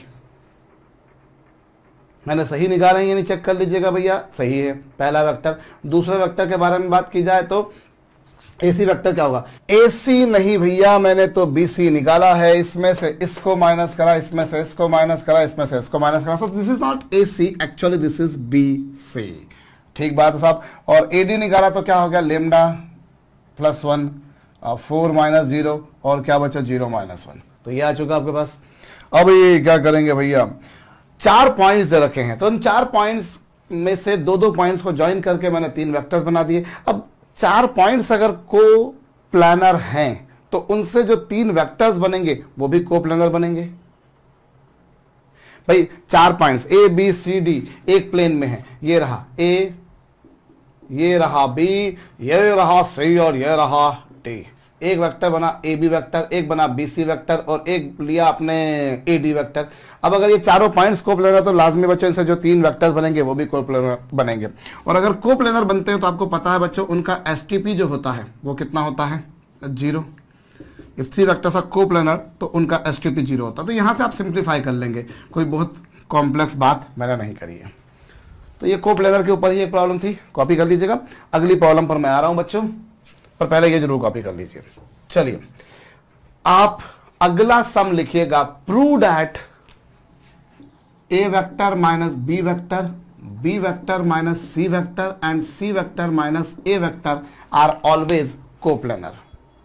सिद्ध कीजिए ये 3 सदिश सदैव समतलीय होंगे। वीडियो को पॉज करके कीजिएगा। Prove that these 3 vectors. अभी मैं आपको बता दूं बच्चों, मैंने यहां पर ए बी बी सी और ए डी लिए थे, मैं कोई भी ले सकता था, A B A C A D, A B B D और बी सी, ऐसे कोई भी 3 वेक्टर्स ले सकता था। भाई आप 4 में से 2-2 को लेकर 4C2 तरीके से वेक्टर्स बना सकते हैं। और जाहिर सी बात है वो जितने भी वेक्टर्स बनेंगे, सिंस वो जो सभी पॉइंट्स कोप्लानर हैं, इसलिए उनसे जितने भी वेक्टर्स बनेंगे वो सब भी कोप्लानर होंगे। तो आप कोई भी 3 वेक्टर्स निकाल लें और उन 3 वेक्टर्स का एसटीपी 0 कर दीजिए, क्योंकि वो गिवन है कि वो कोप्लानर है। एनीवेज, अभी बच्चों आपको प्रूव करना है कि these 3 vectors are always coplanar, always coplanar. भाई A vector, B vector, C vector जो भी हो, आपको ये प्रूव करना है कि तीनों हमेशा कोप्लानर हैं। अब आपको ये प्रूव करना है कि तीनों कोप्लानर है, मतलब आपको क्या निकालना है, आपको ये, अगर आप किसी भी तरीके से ये प्रूव कर दें कि इसका एसटीपी 0 होगा, यदि आपने ये प्रूव कर दिया कि इनका एसटीपी क्या होगा 0, तो ऑटोमेटिकली प्रूव हो गया कि कोप्लानर है। तो इनका एसटीपी निकालते हैं। और एसटीपी कैसे निकलेगा बच्चों, 3 वेक्टर्स का एसटीपी कैसे निकलता है, A dot B cross C, और बी का काम ये कर रहा है और सी का काम बच्चों ये कर रहा है। बच्चों ए बी सी का एसटीपी होगा A dot B cross C, ये रहा। और इसे मैंने ये लीजिए, ये B cross C minus B cross A minus C cross C plus C cross A बच्चों a minus B as it is, b cross C, b cross A, c cross C, c cross A. अभी यहां पर क्या होगा, a minus B dot b cross C और minus b cross a जो लिखा है इसे मैं चलिए ऐसा कैसे लिखे रखता हूं, और ये c क्रॉस सी तो जीरो हो गया, ये तो जीरो हो जाएगा किसी वेक्टर का, उसी वेक्टर के साथ में क्रॉस मल्टीप्लीकेशन जीरो होता है। चलिए अब a का इसके साथ में मल्टीप्लाई करा तो a dot b cross C minus a dot b cross A minus plus plus plus plus a dot c cross a, फिर b dot b cross c, फिर क्या plus b dot b cross A, और फिर क्या b dot c cross a।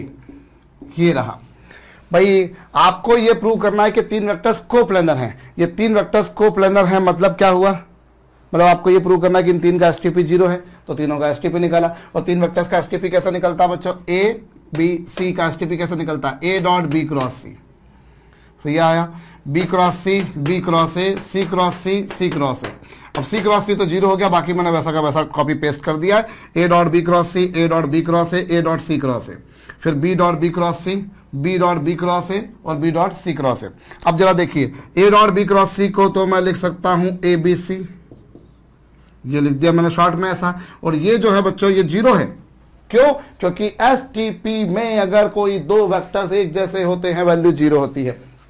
यहां पर भी STP में अगर कोई दो वेक्टर्स एक जैसे वैल्यू जीरो, एसटीपी में अगर कोई दो वेक्टर्स एक जैसे वैल्यू जीरो, एसटीपी में अगर कोई दो वेक्टर्स एक जैसे वैल्यू जीरो, और वो जो लिखा हुआ है बच्चों उससे आप लिख सकते हैं BCA। बोलिए समझ में आया कि नहीं आया? बोले हम सब बोल रहे हैं, आपको समझ में, आपको सुनाई कैसे देगा? अरे आप दिल की बातों को तो दिल समझ ही जाता है, तो आप दिल से बोलिए, मेरा दिल भी समझ जाएगा। भाई a dot b cross a की value zero, a dot c cross a की value zero, b dot b cross c की वैल्यू जीरो, और b डॉट b क्रॉस ये, तो ये आ चुका बच्चों। अभी क्या होगा, ये जो है साहब a b c, और ये BCA जो है इसे मैं ABC लिख दूं तो कोई दिक्कत वाली बात नहीं है। क्यों? क्योंकि मुझे बताया था सर ने कि अगर वेक्टर्स की ऑर्डर सेम रहती है ना तो वैल्यू सेम रहती है। अरे तू देखना यार, तू समझ नहीं रहा है, देखना ABC, ये देखिए ABC की जो ऑर्डर है वही तो BCA की ऑर्डर है। भाई ABC की ऑर्डर और BCA की ऑर्डर सेम है, तो ये ऑर्डर जो इसकी है वही इसकी है, ये दोनों क्या हो गए, cancel, value zero, value zero, ये दोनों कैंसिल हो गए। तो अगर वैल्यू जीरो आ रही है, तीन वेक्टर्स का एसटीपी जीरो आ रहा है, मतलब वो तीन वेक्टर्स को प्लानर होंगे, वो तीनों सदिश समतलीय होंगे। होप आपको ये समझ में आया है बच्चों। अगर कोई भी तीन वेक्टर्स को को प्लानर प्रूव करने को आ जाए तो आप तो सिंपल सा काम करिए, उनका एसटीपी निकालिए, इक्वल टू जीरो रखिए, आंसर इक्वल टू जीरो लाइए। एनीवेज चलिए अगला एक और सम दे रहा हूं बच्चों मैं आपको, इसमें आपसे पूछा है, पहले ये नोट डाउन जरूर कर लीजिएगा, उसके बाद में a plus B, B plus C और सी प्लस ए, ये बताइए क्या आएगा जनाब, इसकी वैल्यू बताइएगा क्या आ रही है, वीडियो को पॉज करके कीजिएगा। क्या करेंगे बच्चों, ये प्लस, ये प्लस, ये प्लस, ये प्लस, ये प्लस, ये प्लस, ये प्लस, हर जगह प्लस हो जाएगा बस। अभी आप B cross C plus B cross A, C cross C plus C cross A, अब आपने मल्टीप्लाई करा तो यहां पर भी, यहां पर भी, यहां पर भी, भाई ए डॉट ये सी क्रॉस सी जीरो हो गया, फिर ए का बी किसी से, फिर ए का बी क्रॉस ए से, फिर ए का सी क्रॉस ए से, फिर बी का इससे, फिर बी का बी क्रॉस ए से, ये प्लस और ये भी प्लस, चेक कर लीजिएगा आराम से, सब प्लस हो गए, ये सब प्लस हो गए, सब प्लस हो गए। अभी क्या हुआ बच्चों, A dot B cross C A B C, लेकिन एसटीपी में अगर कोई दो वेक्टर सेम है वैल्यू जीरो, एसटीपी में अगर कोई दो वेक्टर सेम है वैल्यू जीरो, एसटीपी में अगर कोई दो वेक्टर सेम है वैल्यू जीरो, एसटीपी में अगर कोई दो वेक्टर सेम है वैल्यू जीरो, वो बीसी है, और बीसीए की ऑर्डर वही होगी जो एबीसी की है। सो फाइनली ये कैंसिल नहीं होंगे इस बार, ये आ चुकी आंसर कितना, 2ABC। सो ये जो आपके पास में एसटीपी आ रहा है, ये एसटीपी क्या आ रहा है बच्चों, ए ट्वाइस ऑफ एबीसी। अब यहां पर इस तरह का भी क्वेश्चन बनता है, जैसे मैंने आपसे डायरेक्ट ये पूछ लिया कि बताइए क्या है, यहां पर इस तरह का भी प्रश्न बनता होता है कि if A vector B vector and C vector, if A vector B vector and C vector are coplanar then prove that A plus B, B plus C and C plus A will also be coplanar. ऐसा भी प्रश्न बन जाया करता है कि if A vector, B vector and C vector are coplanar then prove that A plus B plus C and C plus A are coplanar. तो कौन सी बड़ी बात है भाई, आप इसका ये वैल्यू निकालते हैं वो इसके बराबर आएगी, और ये प्रश्न बनाने वाले ने बोल रखा है कि एबीसी कोप्लेनर है। अब एबीसी कोप्लेनर है तो ये 0 आएगा, तो ये वैल्यू भी 0 आई गई। भाई ये वैल्यू 0 कर देंगे तो ये ट्वाइस इंटू 0 0 आ जाना, तो मतलब वो भी एसटीपी 0 आ गया, और वो एसटीपी 0 आ गया मतलब हो गया कोप्लेनर। ये हो गया प्रूफ। लीजिए जनाब, कौन सी बड़ी बात थी। तो इस तरीके से भी हम कर सकते थे, मतलब ये भी एक प्रॉब्लम बन सकती है। और वैसे अकल लगाए ना तो एक बात है, ए बी सी अगर कोप्लेनर है तो ए प्लस बी जो आएगा वो ए और बी के प्लेन में आएगा। जरा दिमाग लगाइए, 3 vectors A vector, B vector, C vector coplanar है। अब ए प्लस बी जो होगा वो ए और बी के प्लेन में होगा, मतलब इस कागज के प्लेन में होगा। बी प्लस सी इन दोनों के प्लेन में होगा, मतलब वो कागज के प्लेन में होगा। और सी प्लस ए भी सी और ए के प्लेन में होगा, मतलब इसी प्लेन में होगा। तो हो गए ऑटोमेटिकली तीनों कोप्लेनर। ज्योमेट्रिकली वी कैन से। भाई प्रश्न बनाने वाले ने बोला if A vector, B vector and C vector are coplanar then prove that A plus B plus C plus A are also coplanar. हमने क्या करा, mathematically A plus B plus C plus A का STP निकाला, वो ये आया। और चूंकि ये गिवन है कि एबीसी कोप्लेनर, मतलब ये जो आपके पास में एसटीपी आएगा ये 0 आएगा, ये 0 आएगा तो वैल्यू 0 होगी, मतलब हो गया पूरा प्रूफ 0। अदरवाइज एबीसी कोप्लेनर है, मतलब वो कागज के प्लेन में है। तो अब ए प्लस बी ए और बी के प्लेन में, बी प्लस सी सी और ए, बी और सी के प्लेन में, और सी प्लस ए सी और ए के प्लेन में, मतलब ए प्लस बी भी इसी प्लेन में, बी प्लस सी भी इसी प्लेन में, सी प्लस ए भी इसी प्लेन में। तो होगा तीनों एक ही प्लेन में। ये लीजिए, चलिए तो ये कर लीजिएगा। अगली प्रॉब्लम हमें यहां पर गिवन है बच्चों कि if A vector dot B plus C is equal to 0 then prove that A vector is equal to lambda times of B vector plus mu times of C vector. प्रूव करिए। Video को रोक के करिए। अब देखिए यहां पर ये आ रहा है, इसका मतलब क्या हो गया, इसका मतलब ये हो गया कि A vector, B vector and C vector are coplanar. ये कोप्लेनर है। और अगर कोई 3 वेक्टर्स कोप्लेनर हैं, मतलब आप एक वेक्टर को बाकी के 2 वेक्टर्स की फॉर्म में एक्सप्रेस कर सकते हो। भाई if 3 vectors are coplanar only one vector can be expressed in form of another 2 vector. A को मैं बी और सी की फॉर्म में, बी को सी और ए की फॉर्म में, और सी को ए और बी की फॉर्म में लिख सकता हूं। तो यहां पर लेमडा और म्यू जो है वो ऑब्वियसली कुछ कांस्टेंट नंबर्स है, कुछ स्केलर नंबर्स हैं जिनकी वैल्यू डिपेंड करेगी क्वेश्चन के ऊपर। बट एक बात तो सर्टेन हो गई ना कि अगर 3 वेक्टर्स का एसटीपी 0 आ रहा है, इसका मतलब वो कोप्लेनर है। कोप्लेनर है मतलब 1 vector could be expressed in form of remaining 2। एक सदिश को बाकी 2 सदिशों की रूप में व्यक्त किया जा सकता है। ये लीजिए, चलिए लगे तो एक और सम कीजिए। भाई आपको ये गिवन है कि if A cross B dot C modulus plus A cross ये, और 1 मिनट, हाँ ये है, और साथ में आपको गिवन है A dot C cross D is equal to 0, then what conclusion you derive from this. Problem लिखिएगा, ये आपको गिवन है बच्चों, what conclusion you derive from this. Video को रोक करके कीजिए।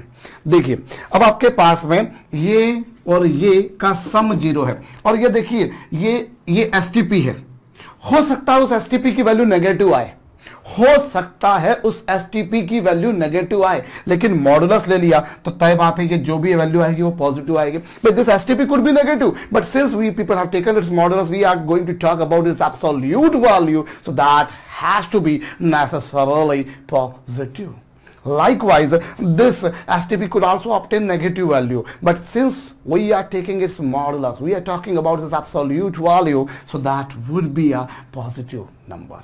So this is a positive number, this is a positive number, and we people are going to add 2 positive number. This is a positive quantity, this is a positive quantity, and we are going to add up them. So it means an addition of these 2 positive quantities is 0. Addition of these 2 positive quantities is 0. How is that possible? By adding 2 positive numbers, we people are having a 0.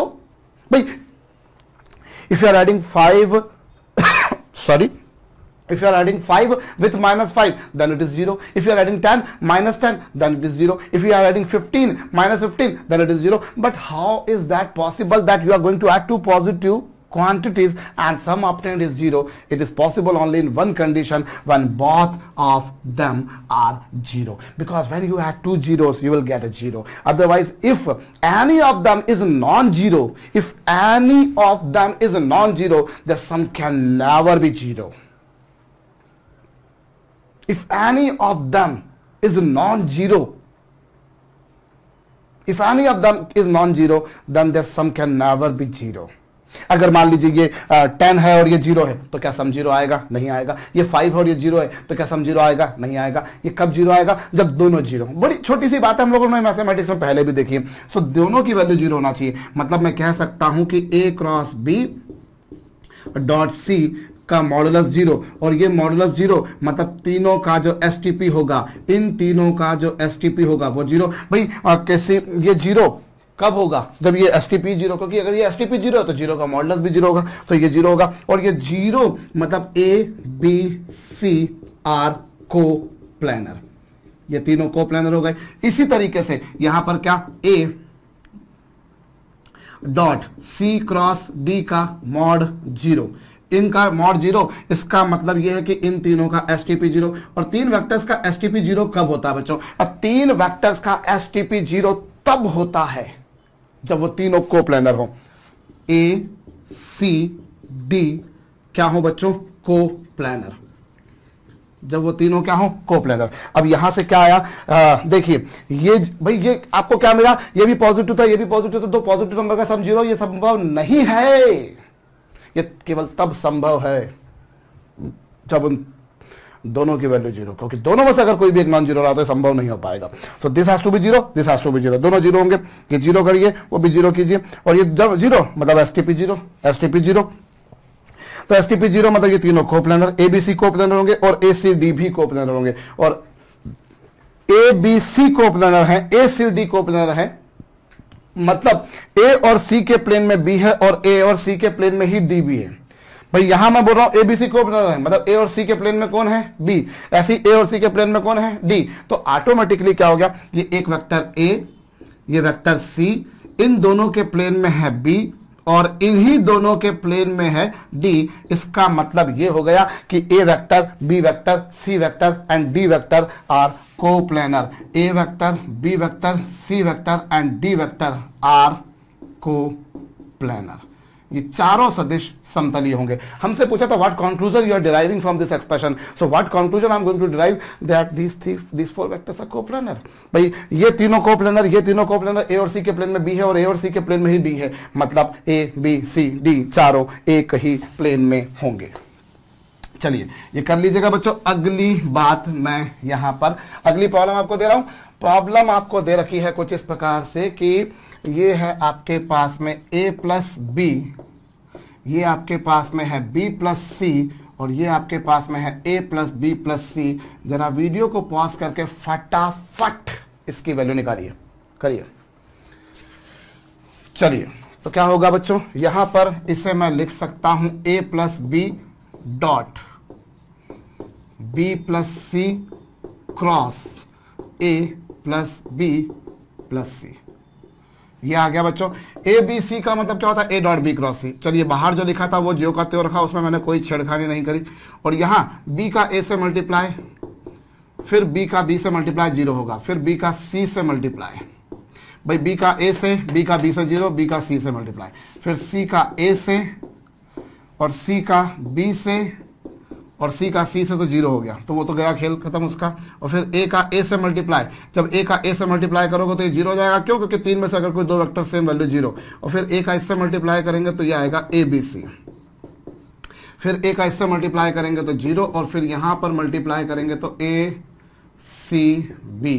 क्या करा मैंने? मेरे ख्याल से आपको समझ में आया होगा। अब इतनी प्रैक्टिस के बाद तो ये तो हो ही जाना चाहिए। A dot B cross A 0, A dot B cross C A B C, A का इससे मल्टीप्लाई 0 और ए का इससे मल्टीप्लाई है, फिर बी का इससे मल्टीप्लाई करेंगे तो ये 0, बी का इससे मल्टीप्लाई करेंगे तो ये 0 और ये क्या? बी सी ए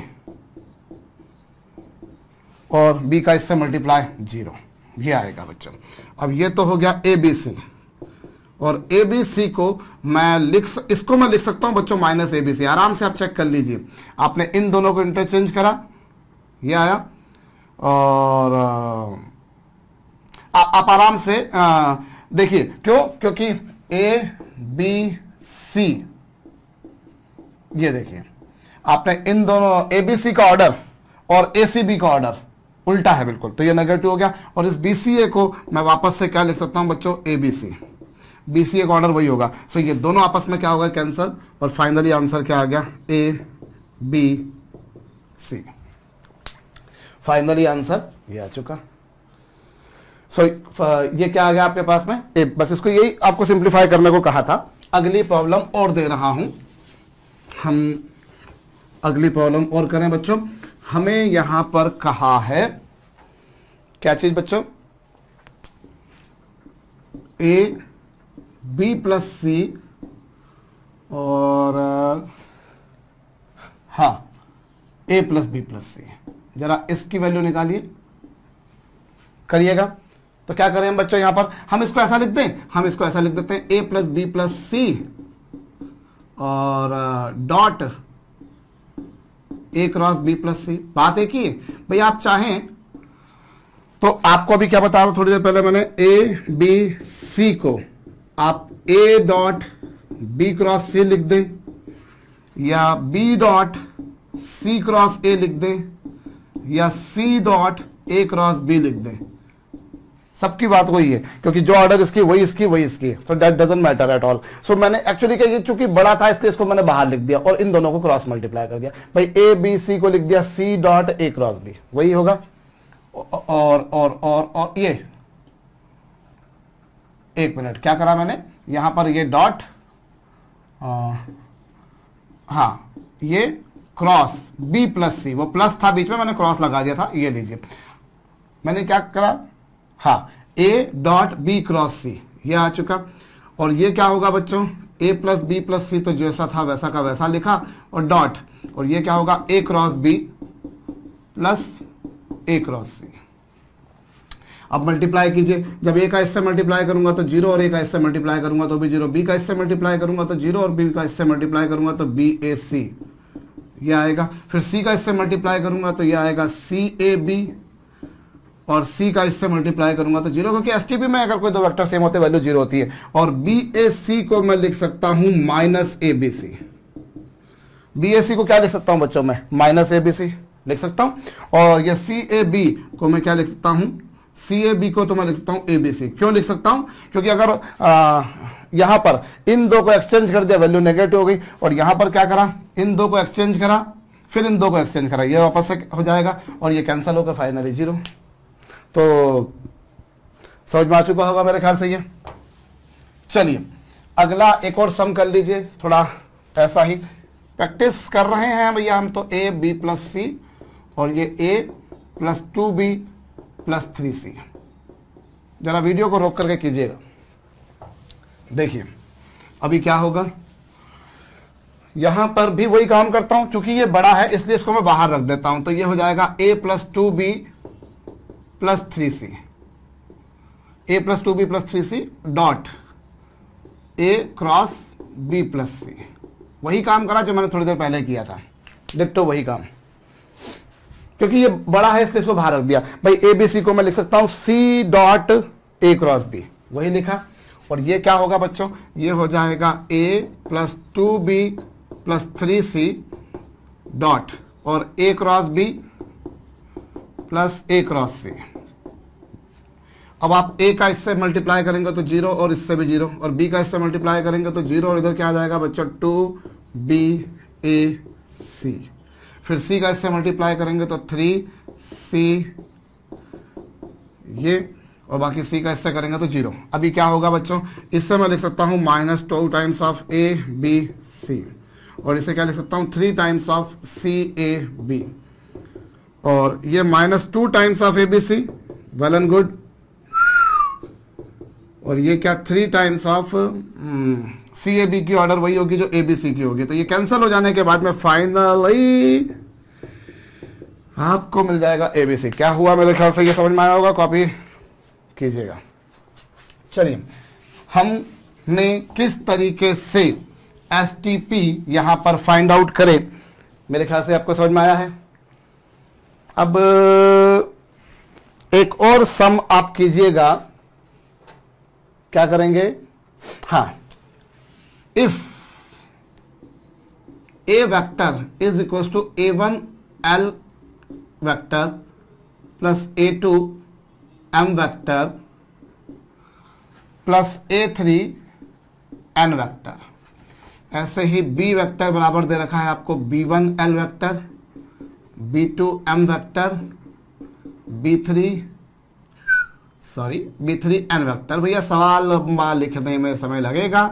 और यहां पर दे रखा है C1 L vector plus C2 M vector plus C3 N vector, ये आपके पास में गिवन है। Prove that A B C का STP जो होगा वो है A1 A2 A3 B1 B2 B3 C1 C2 C3 whole into L M N का STP। वीडियो को पॉज करके कीजिएगा। जबकि ये गिवन है कि L vector M vector and N vector are non coplanar vectors. ये आपको गिवन है कि L vector M vector N vector are non coplanar vectors. कीजिए जरा वीडियो को रोक करके। अब देखिए ये आपके पास में जो है वो, इसे मैंने यहां पर मैं काम करता हूं, यहां पर मैं L वेक्टर बराबर सपोज कर लेता हूं L1 I cap plus L2 J cap plus L3 K cap मान लिया। ऐसे ही M वेक्टर को मान लिया मैंने M1 I cap, M2 J cap, M3 K cap. और N वेक्टर को मैंने क्या सपोज करा भैया, ये इसको मैंने ये सपोज, और N वेक्टर को क्या सपोज करा N1 I cap plus N2 J cap plus N3 K cap. मैंने ये तीन अजम्पशन ले लिए। अब इस बेसिस पर A वेक्टर बराबर क्या होगा, A वेक्टर बराबर होगा A1 L 1 I cap plus L2 J cap plus L3 K cap. भाई A1 L वेक्टर था ना प्लस A2 M वेक्टर, और M वेक्टर क्या सपोज करा आपने M1 I cap plus M2 J cap plus M3 K cap plus A3, और N1 को क्या सपोज करा बच्चों, मैं मिटाऊंगा, ये हमें प्रूव करना है, ये हमें प्रूव करना है। N वेक्टर को मैंने क्या सपोज करा हुआ है N1 I cap plus N2 J cap plus N3 K cap, ये हो गया। अब इसको अब यदि आप देखें तो ये हो गया A1 L1 plus A2 M1 plus A3 N1 whole into I cap, और फिर क्या A1 L2 plus A2 M2 plus A3 N2 J cap, और फिर वहां पर क्या आएगा A1 L3 plus A2 M3 plus A3 N3 into K cap. A1 L1 A2 M1 आई वालों को एक साथ लिख दिया, जे वालों को एक साथ लिख दिया, के वालों को एक साथ लिख दिया। जिस तरह से मैंने ए वेक्टर निकाला ऐसे ही बी वेक्टर और ऐसे ही सी वेक्टर निकाल दीजिए।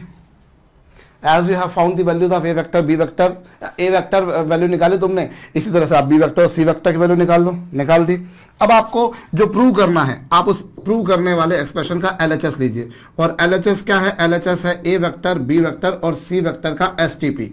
अब जब इसका एसटीपी लेंगे तो वो A1 L1 plus A2 M1 plus A3 N1, और यहां पर A1 L2 plus A2 M2 plus A3 N2, और फिर यहां पर A1 L3 plus A2 M3 plus A3 N3, ये आ गया।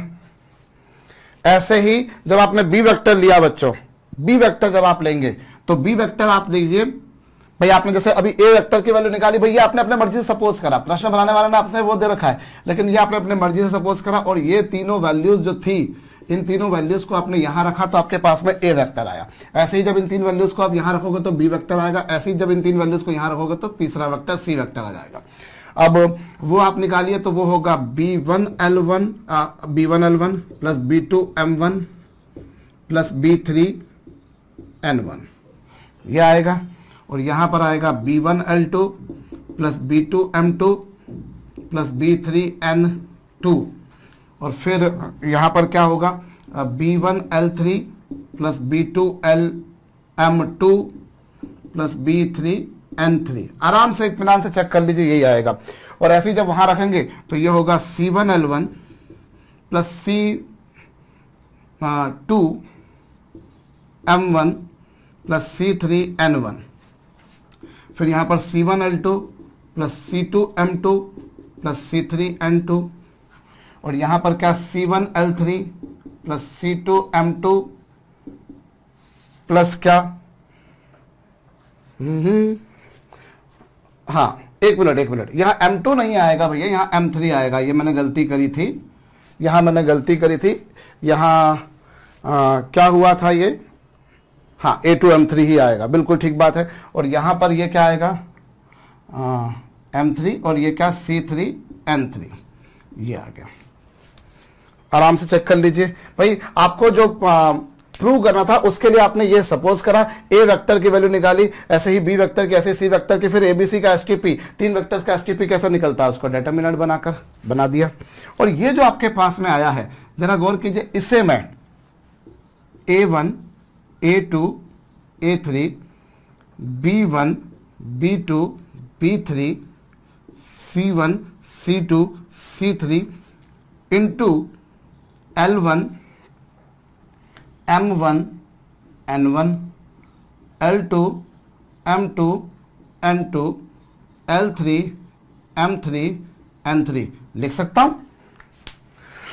भाई। ये जो डिटरमिनेंट है this could be broken into product of these two determinants. क्यों?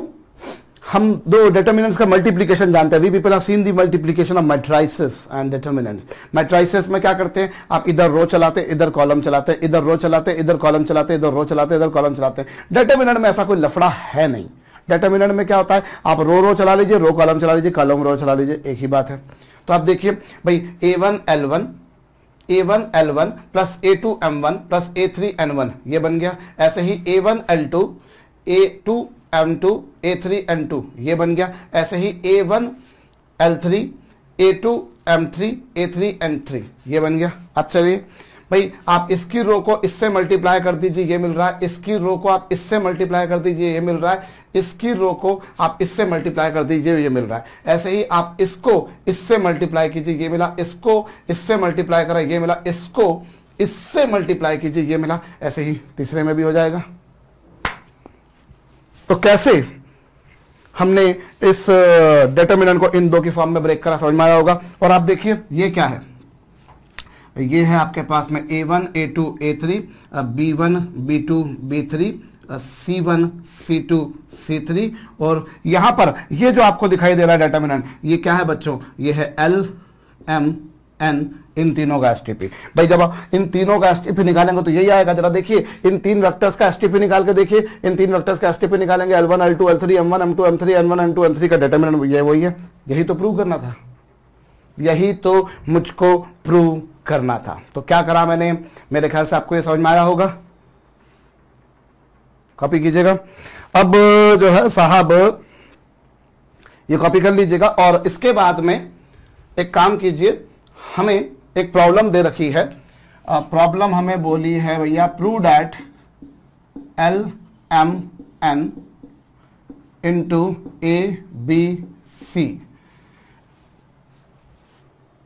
ABC LMN non coplanar vectors हैं और आपको इसको प्रूव करना है।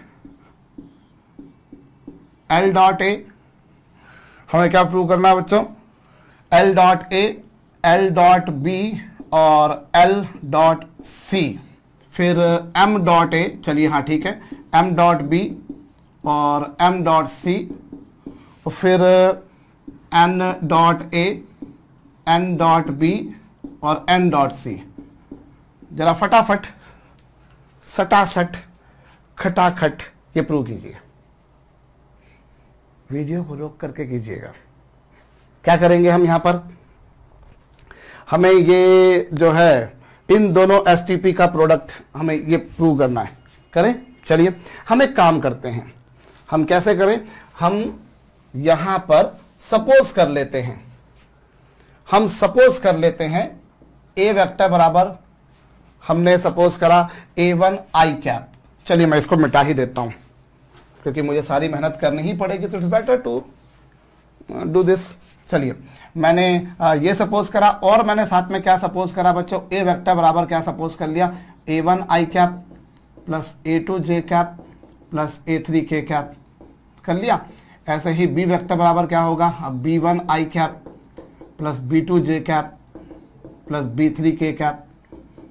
और ऐसे ही सी वेक्टर बराबर क्या सपोज करा, C1 आई कैप प्लस C2 जे कैप प्लस C3 के कैप। मैंने ये सपोज करा, मैंने ये सपोज करा, तो कर लिया, ठीक बात है।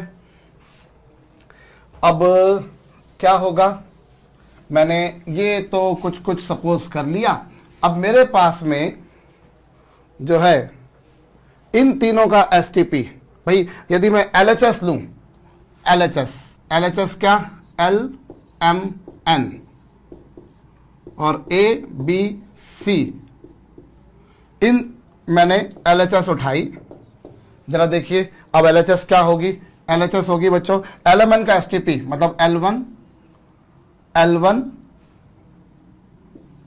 L2 L3 और M1 M2 M3 N1 N2 N3 ये हो गया। और इनटू क्या, इनटू हो गया M1 ABC सॉरी, सो A1 A2 A3 B1 B2 B3 C1 C2 C3 ये हो गया भाई, एलएचएस हुई। फिर इसको मल्टीप्लाई करेंगे तो ये पिक्चर बनेगी भाई, इधर की रो चला दी। देखिए इसको इससे मल्टीप्लाई करा, इसको इससे मल्टीप्लाई करा, भाई पहले आपने इसको इससे मल्टीप्लाई करा, हाँ A1 L1 प्लस हो रहा है क्या, नहीं हो रहा है, चलिए कोई बात नहीं, मैं इसे भी मिटा दूं। मेरे ख्याल से A1 L1 plus A2 L2 नहीं आ रहा, कोई बात नहीं, ये लीजिए और एक मिनट हटा देता हूं मैं इसको, ये लीजिए। यहां पर अब क्या होगा, इधर रो लेके चलता हूं तो A1 L1 plus A2 L2 plus A3 L3 आया। ऐसे ही फिर L1 B1 L2 B2 L3 B3, यहां पे B3 आएगा यार, ये लीजिए। और ऐसे ही फिर L1 C1 L2 C2 और L3 C3 ये हुआ। और फिर ऐसे ही आप बाकी में वो M वाली रो बनाएंगे, M वाली रो बनाएंगे, M वाली रो बनाएंगे, N वाली रो बनाएंगे, N वाली रो बनाएंगे, N वाली रो बनाएंगे। अब ये क्या है, ये जो आपके पास में आ रहा है बच्चों, ये एक्सप्रेशन क्या है, A डॉट L, ये क्या है, A डॉट L है कि नहीं है, क्योंकि जब आप इन दो वेक्टर्स का डॉट मल्टीप्लाई करोगे तो A1 L1 plus L2 L2 plus L3 A3 वही आएगा।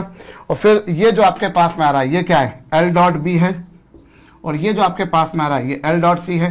भाई जब आपने L का A से मल्टीप्लाई करा तो आपको यही मिलेगा, जब L का B से मल्टीप्लाई करा तो ये मिलेगा, L का C से मल्टीप्लाई करा तो ये। इसी तरह से यहां पर जो आपको मिलेगा भाई ये क्या मिलेगा आपको, ये मिलेगा आपको A1 M1 plus A2 M2 plus A3 M3। तो ये क्या हो गया, ये हो गया आपके पास में B डॉट L, सॉरी, ये क्या मिल गया आपको, A डॉट M। ऐसे ही बाकी भी मिल जाएंगे, तो वही की वही चीज मिल रही है, तो कोई बड़ा काम नहीं था।